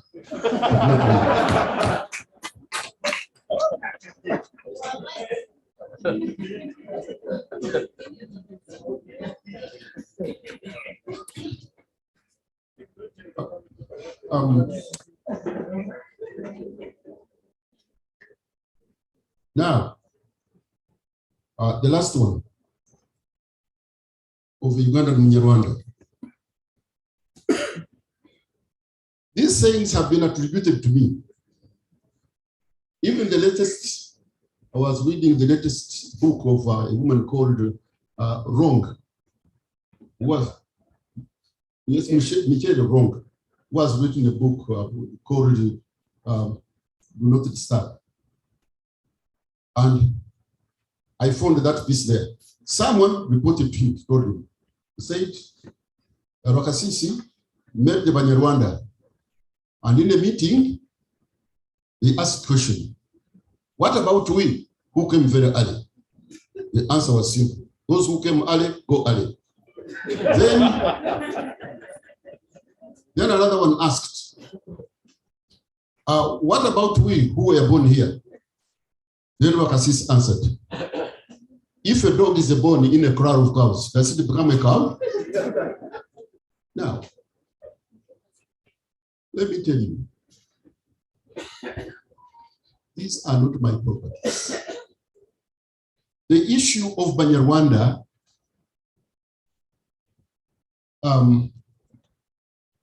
when it happened, I was away in the United States. And I came to France. My direction was go to see my president in Turin. He had gone for operation. But when I reached Paris, I rang him. And he told me, go back home immediately. And if there is no flight, take the presidential jet. Luckily enough, there were commercial flights. And I came. I landed up in Entebbe, and the helicopter was waiting for me. Straight to Nakasero Lodge, which was the office of the vice president. And Vice President Mwanga told me, don't go home. There is fire in your home. Go. I didn't go to my house. I obeyed and went. I know I went with Kanyumuzi. We took a chopper. We surveyed the area. We saw some houses, huts actually, were on fire, and some cows were streaming on the road. I went to Mbarara and called the opinion leaders, the Catholic and Anglican bishop, the sheikh, the youth of UPC and of DP. I wanted to know what was happening. What was happening? And I remember one elder called Mutashwera. He said, hey, you know, meaning that it's the government which had started that fire. Now I was coming there to tell them lies. And I told him, I said, look, governments don't cause violence. If government wanted, they would just make a decision that when you want to go, and it would be that. But I went anyway to Ruchinga, to Kachitumba, and other places. And somebody Rwanda had crossed, but Habyarimana wouldn't let them in, came back. Where did this, what was the genesis of that problem? A group of Banyarwanda stole Banyankole cows. And the youth, the vigilantes, pursued them. And when they pursued them, they killed one of them. And when that man was being buried in Ruashamili, there was Verondo. There was Professor Vehayu. There was Gobrusi. And,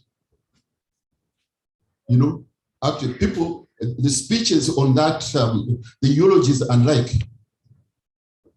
were very inflammatory. And then they were said, what are you doing? These people have got to go back to Chinga.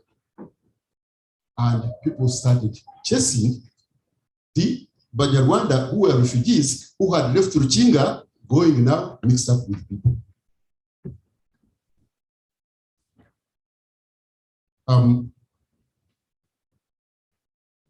It was a very rough exercise. I remember that thing, even it tore Obote's cabinet into two. People said Banyarwanda must go, others said no, they can't go. Because you know what? Almost half of the cabinet had married Banyarwanda women.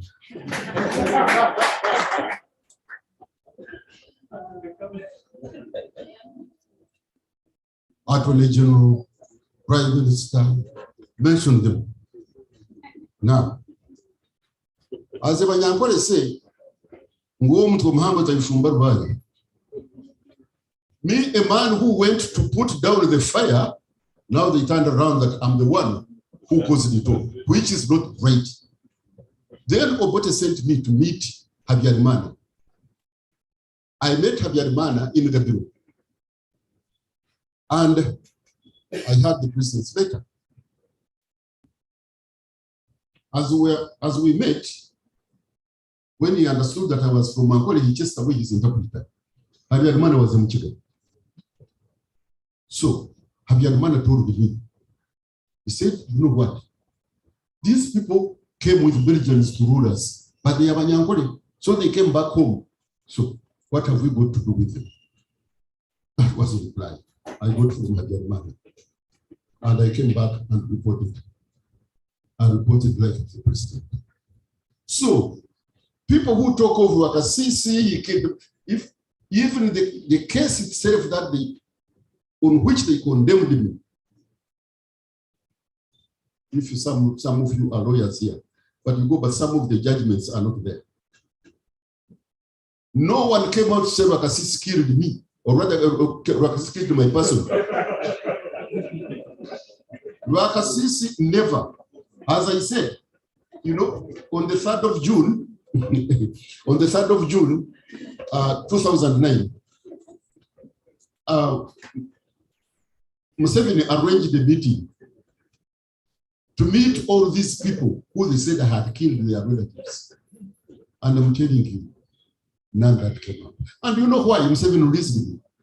Because when he asked me, but tell me about this case, I said, but Mr. President, you have, with your intelligence and security for all these years, definitely, you had never come to know the truth about this case. He said, no, apart from reading and hearing what people want to tell me, I never gotten the truth. And I told him the truth. That's the wrong story. Wakasisi had never slaughtered a chicken, and he does not have any person's blood on his hands. When Museveni, after he had told me, because he told me this thing, that he said, I'm not a very good Christian, but I fear God. He said, when they brought your death warrant to me, I tried to raise my hand to sign it 3 times, and I failed. Then I went on that table over there. I knelt and prayed, and God told me to not sign it.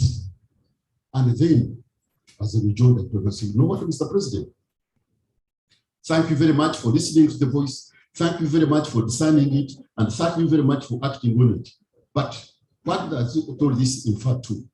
That God does not intercede for criminals. God doesn't intercede for criminals. That is why he's saying it himself. The voice told him, don't kill him. So hear what I'm telling you, the rest are just stories. Before Professor Kabojere comes on, we have the online audience. And I'll be brief and I'll not go to all of them. But this is what they have said. Patrick says, whoa, way. Very touching message. Osbert Atwine from South Africa says, happy to see and hear testimonies from Mr. Wakasisi.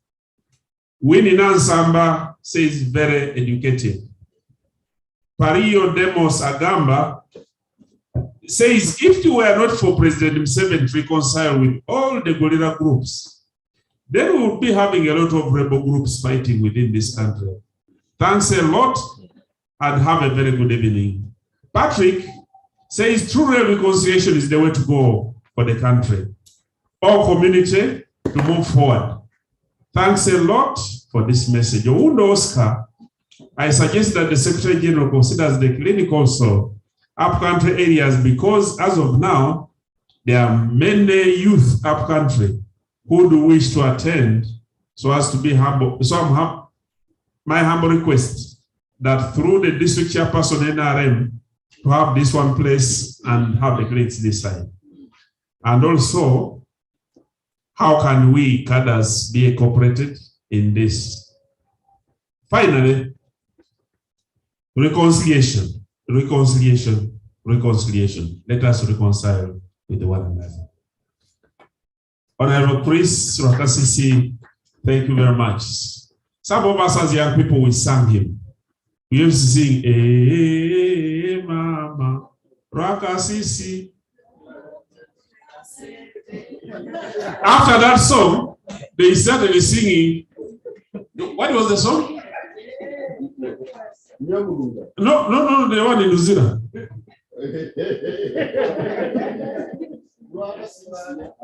Amejaribu hamba, ameshindwa hamba. That's how the graph moves from Nyamurunga to amejaribu.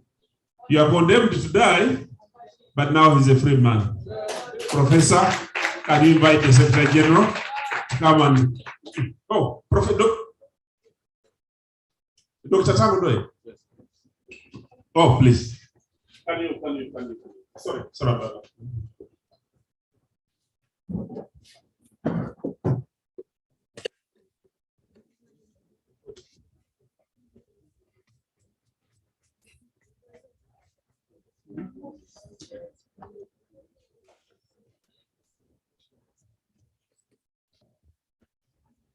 Asante sana Mzee Rwakasisi. Asante sana. Let's give asante to Secretary General hard one. Asante sana. My mentor, Professor Tassis Kabwenyere, person who handled me by saying I should be a lecturer in a public lecture. I opposed him, and he said the only thing you can be is also become a lecturer. And you'll see how it's difficult to oppose a professor. He had presented a piece of work, and I simply showed up as Tanga Young in the second year to oppose. And indeed, I became a lecturer, and I remain a lecturer. Mzee Rwakasisi, in 1980, President Obote came to Jinja Secondary School. And I was part of the team that demonstrated against him because I was in UPM, but DP was the majority, and we joined them and we shouted him without giving him time to talk. We stepped forth. Nuuluza Kiruda had stepped forth to tell the army to shoot us. He stepped forth and said, respect students. Not sure whether I would have survived because I was not far away from the podium. They raised the flag. Actually, it was where they addressed the assembly. And he stepped in and said, he protected us.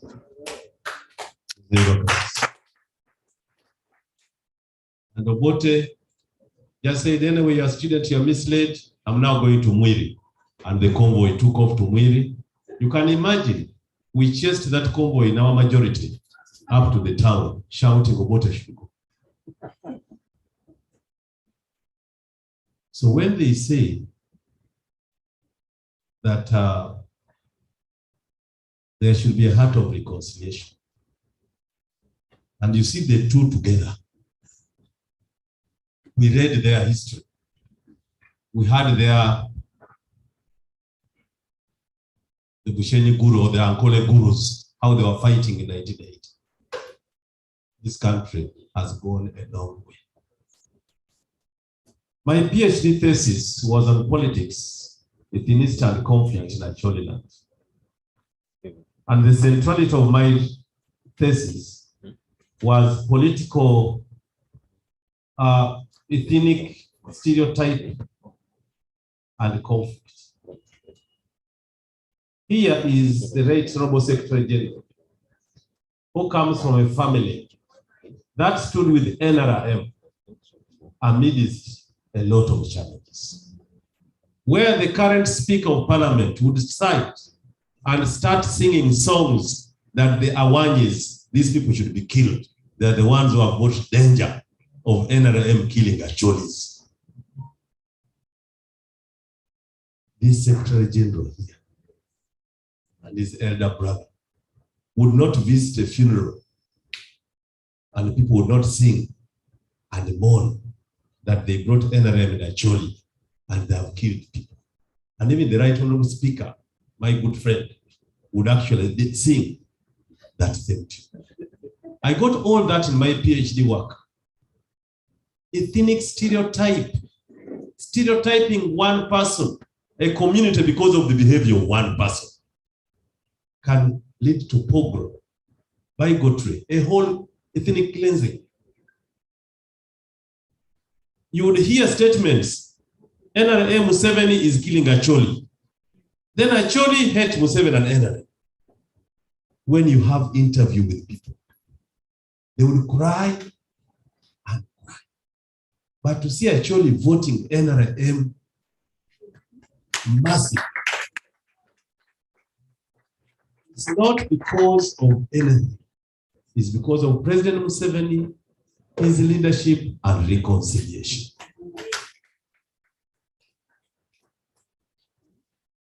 I was not a boy. In 1984, 4th of October, I joined Makerere as a student. My vice chair, deputy chairperson was already out of Makerere. I lost a watch, a wristwatch, and I've never bought a watch since. The soldiers. Because they only wanted letter here, then they got my hand and removed the watch bought by my late father as a present. I've never bought a watch, a wristwatch, because I realized it was going to take my life. I fear watches that even when I see people putting on wristwatches, I realized that I was going to die because of a wristwatch. But here's a time when you can shout Museveni, shout against him, and you walk home. And some people say, what has Museveni done? Young people say, what peace are you talking about? They draw cartoons. Do we eat peace? Without peace, you'll never eat. Like that young man said of Soroti, Dombo knows, we the Anglicans in the East, even after immediate liberation, we suffered. Because all Anglicans were taken to be UPs. And they were being hunted down. This clinic is simply not to hear testimony by Mzee Wakasisi. Is to bring you to life that what you read may not be true. Therefore, if you hated him like the Banyarwanda lady, there is now time to see the reality and start reconciliation. I want to thank the Secretary General for making this what we used to want. Think tank. A secretariat should be a think tank of the party. That will come out of our office burden and you listen to testimonies of these people before they leave the world. Where would you have met him if President Museveni had not preserved him? Because just by a signature, he would be like Seven. So all the time, I tell people, the country's problem is not climate. It's not because the trees have refused to grow in Tororo. It's not because the rocks are more in Tororo than Acholi. The country's problem has been leadership. And they say, Museveni, yes, let him be there today, tomorrow, and the next day. So that you, the young people of people power who want to take over, can learn a few things. Then when you take over, you make the country stable or continue with stability. If you take over anyway. I want to thank you and hand over to the mentor. I asked my deputy, he's sick, that let's go and hear the Ankole gurus. Rurangaranga the late, if he was here, you would see what Ankole produces. These are very strong men in the Ankole sub-region. I want to thank God that we have interacted with you. And to thank you for being very open about what you know. It's now my singular honor to hand over this microphone to him to call the Secretary General, because he's also a product. Let me invite the Secretary General, you will close. Let me invite the Secretary General. Mentor, you will close.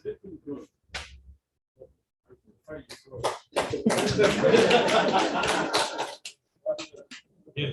No, I think this is your performance. You are guests So I think you should have the last word. Therefore, let me say a few things and then let you go.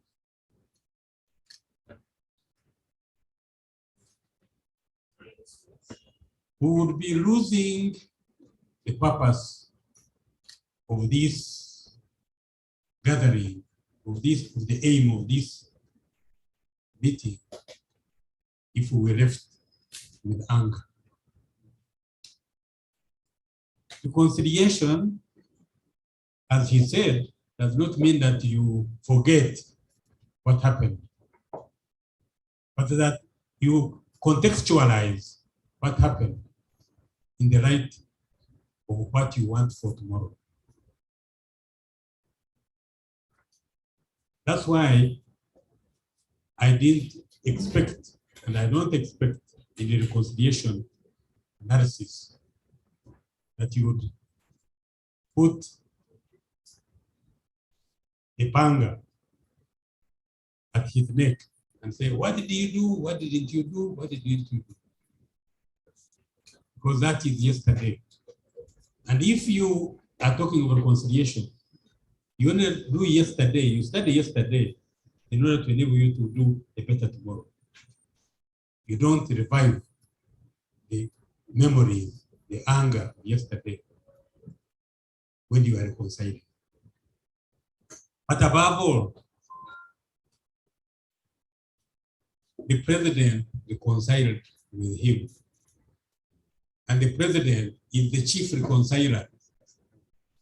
If he did a good job, why would we now, in our little angers, should we now pursue him?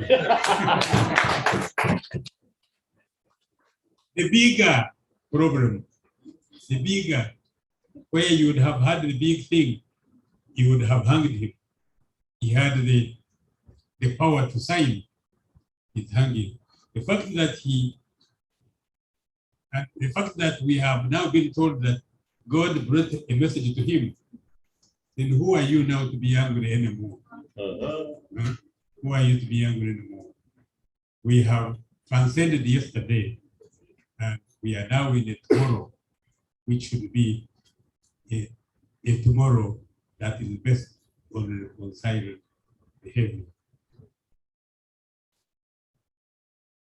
People who compare UPC with NRM, compare Museveni with Obote. Please.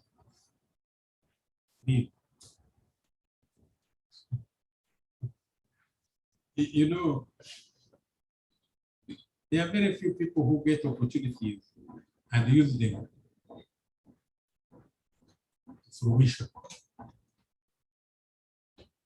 I am one of those who say Obote had opportunities which aborted twice. And that is not a wish, it's not an interpretation. He was overthrown twice. So that happened. And you cannot call that failure a success. Now, if you have been in charge of this country, difficult as it is for these 36 years, and somebody thinks that you are making a mess of it,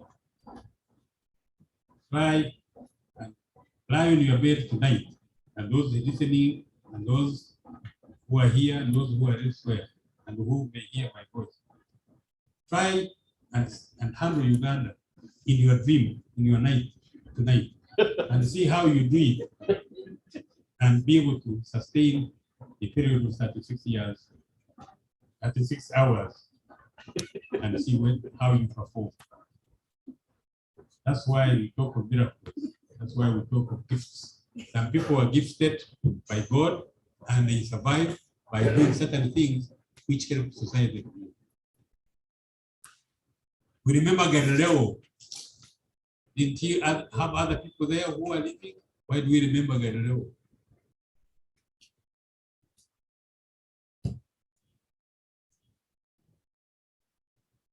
When we suffer experiences, there is what is called, I think in medicine, an engram a kind of scar in your psyche. Please, workers, forgive those who accuse you. Some of the things that you did, you may not remember. And it is important that you don't remember bad things. Otherwise, the process of reconciliation with the self will not be. There are so many things which are done in positions of power and are regretted when they are discovered to have been wrong ones. That's why power must be tamed. That's why power is useful, but also must be handled carefully. Finally, yes, finally,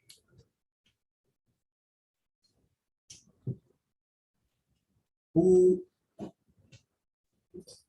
is committing the errors that we now talk about? The question of people being beaten, being mistreated in certain areas, in certain quota. Do you know there are some people who will do something for Kabwiji, thinking they are doing me good when they are my enemy? And there are people who will say, because some, even me, Kabwiji, fight in Ushenyi at a drinking place. Somebody says Kabwiji is the fool. Another one beats him up. When Kabwiji doesn't know what is taking place. Or even the one who is saying that may be right that I'm a fool. But somebody will fight just because he or she has an idea of who Kabwiji is. We have a country to live in. We have a country to work for. Now, the young generation is the yesterday which you should study and follow. And here, what we have presented today is the part of the yesterday. And the yesterday, we should be studied thoroughly so that you can build on the good things from there and build a better Uganda, better from yesterday. As you see, I congratulate you on having survived the 24 years. But also, if you could give testimony that you saved them from being shot in the presence of your president, it may be that this God, who is here with us even now, knows more than we know. And therefore, but also, confessions are in secret. That's why, you know, for us in the Catholic Church, you go to the priest in the confession and talk to that person. So, if there is anything that God says you did, confess it with your God. You don't have to confess it without fear. May I now have the honor to invite you in your own house and for having given us the opportunity to share with these Ugandans. Happy Uganda we are working for. God bless you.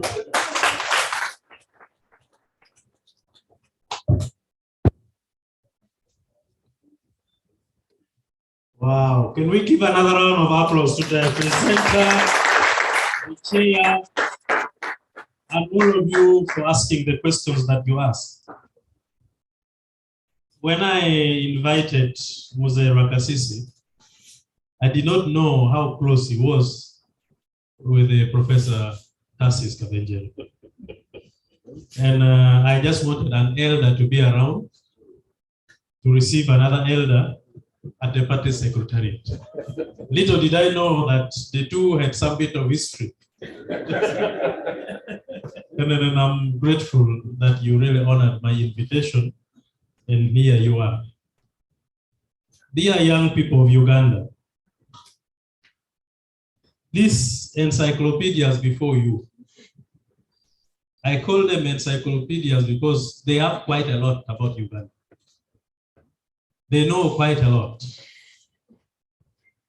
Many of us must have read about Uganda, the history of Uganda, that quite a number of you young people don't want to be talked about now.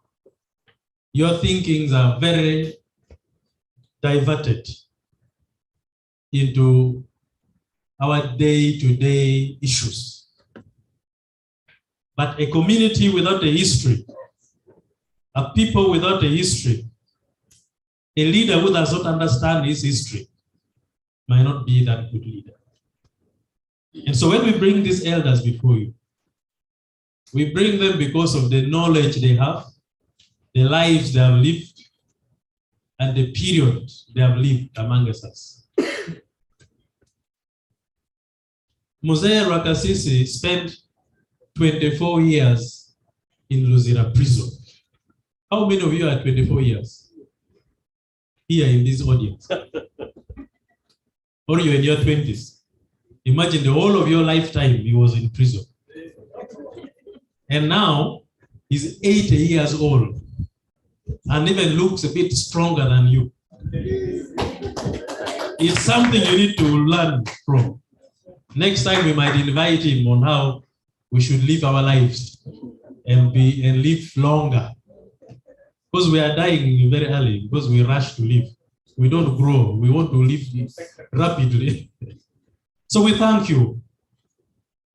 You have said quite a lot of things and we have learned from the messages you've given us. Take home, I was picking the bullets.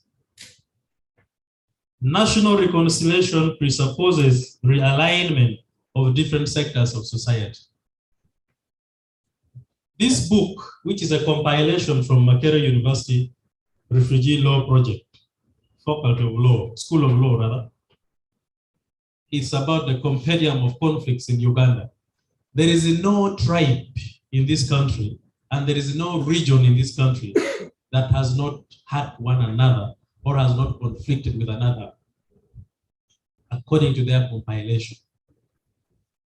Ugandans have had each other deeply and seriously. I was sharing with my friends that I didn't know much about UPC, but I grew up with a lot of bitterness because of Amin. Because my father survived death by a whisk. He was taken to Luzira Upper Prison, he was undressed, he was given the hood, was being taken to Namambe for firing squad. When they got to Chireka, a good Samaritan got him out of the Amin's Land Rover and just showed him this is the direction of Gulu. And he started walking from Chireka through Zirogwe up to Kiriandongo on foot, naked. Yes, that was in the 70s, around 76, 77. When Achules and Langis were a problem to Amin. And that I grew up with that mindset. When President Obote came to Gulu in 1986 with President Kaunda, President Kaunda paid a visit to Uganda then, and they went to Gulu. I was traveling by train with my father, coming to Gulu town for school. And we were stopped on the way because the president was in town. I was like, who are these presidents that stop everybody from moving? Innocent me, I was asking myself. And when you start reading these things, you start learning, you understand, you unpack quite a lot of things. And many of you who are in NRM and Ugandans in total, we know that the heart that President Museveni has kept this country solid up to now. Others might judge us wrongly, others might think whatever they think about NRM and President Museveni, but believe me, without Museveni in this country as a president, I don't think many of you would be sitting here. I don't think many of you would be in schools.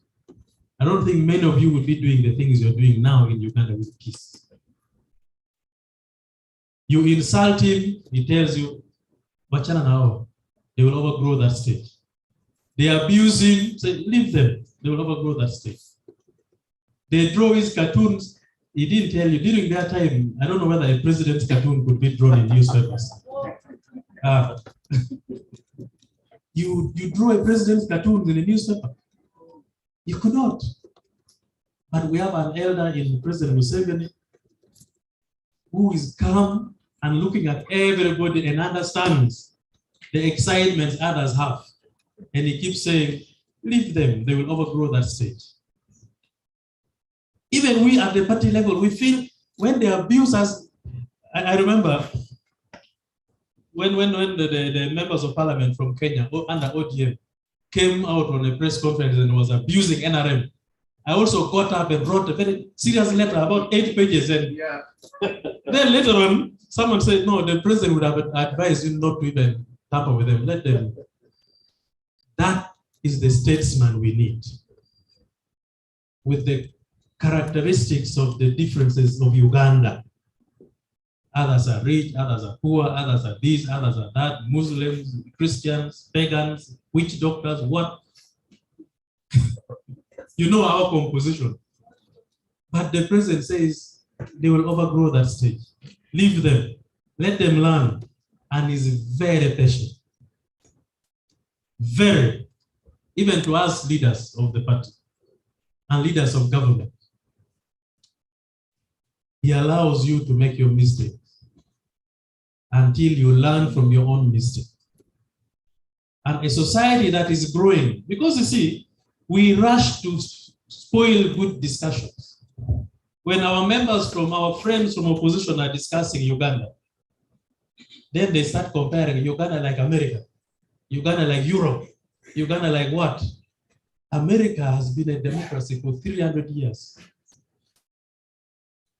At one stage, England had colonized 3/4 of the world. The Queen of England was almost the supervisor of 3/4 of the world. And now you're comparing Uganda with that. You're comparing Uganda with America in less than, how old are we, 56? So we are learning. And this learning process needs a matured leader, needs a patient leader, needs a leader who understands Uganda, needs a leader who can consult God. If the president had not consulted God over his case, where would he be by now? Do you see these ones who are competing with us, even at one time thinking of consulting God in whatever they think or do? We have been abused. We have been insulted. We have been provoked.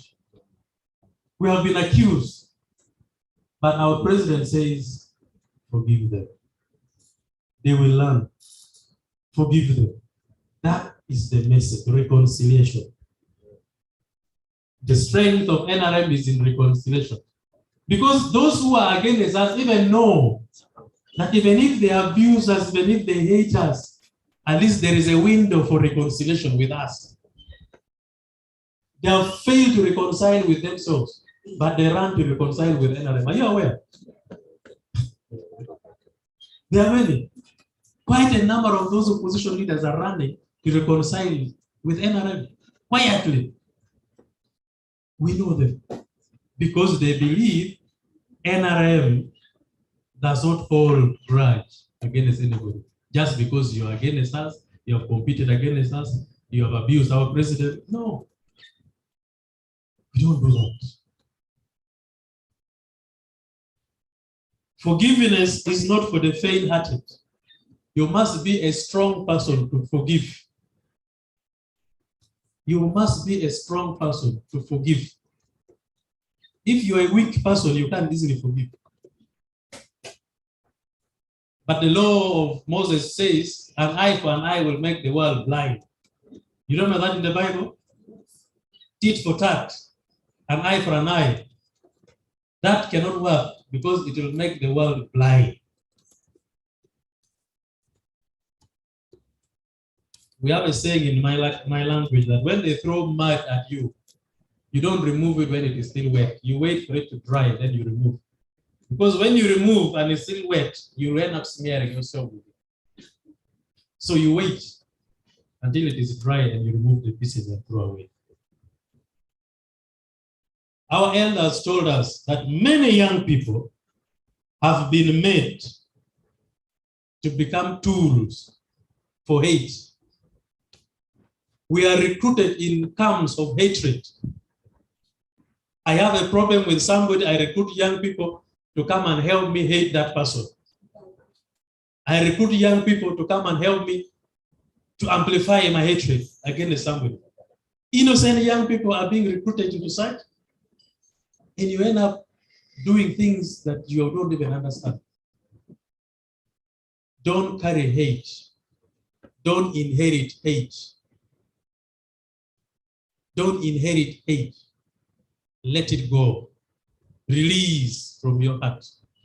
Forgive one another. Smile. It will not cost you anything. He will tell you he has lived 80 years because of such. You are not even a quarter of his age. I don't know how old the professor is, but he's around there. They're about the same. Imagine. These elders are about the same. You might not even be half of their age. So they have seen quite a lot. They were born before Uganda got independence. These are the people before you. And so when we invite them to talk to you, please go home with some message. Forgiveness, forgiveness, forgiveness. Don't hate unnecessarily. Not even hate, not even unnecessary. Don't even hate. Learn to forgive. And that is how many of us have lived. And that is the message we are carrying to our NRM leaders at the district. Our primaries are always terrible. It's serious war. It's a do or die. And when we go through our party primaries, we leave the party completely shattered, disorganized, that leaders are against each other. Camps are formed from the top to the village level. Because it is what we wanted as a party, to have democracy in the system, in the political party. But we have leaders who recruit others against others. That you go to reconcile them, they don't even reconcile. We need to find time and learn how maybe UPC used to reconcile their leaders. I went with Dr. Tanga to Masindi. We started a meeting at 10 in the morning. We ended the meeting at 5 in the morning. 10 a.m. to 5 a.m. How many hours? Almost more than 12 hours. 2 people could not reconcile. It came to very petty issues until we forced them to start working together. Reconciliation is what we are preaching. So thank you so much for coming. Thank you for accepting our invitation. And for those following us online, we thank you so much. And please, next Thursday, we are yet to invite another powerful presenter to talk to us. We have some very humble gifts for you. This is one of our publications at the party.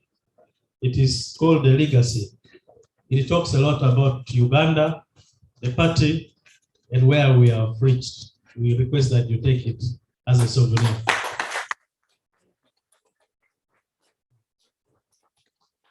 I have another one for Professor Tassis. Thank you so much. So thank you so much. With these few remarks, I now call the session to a close until next Thursday. God bless you all.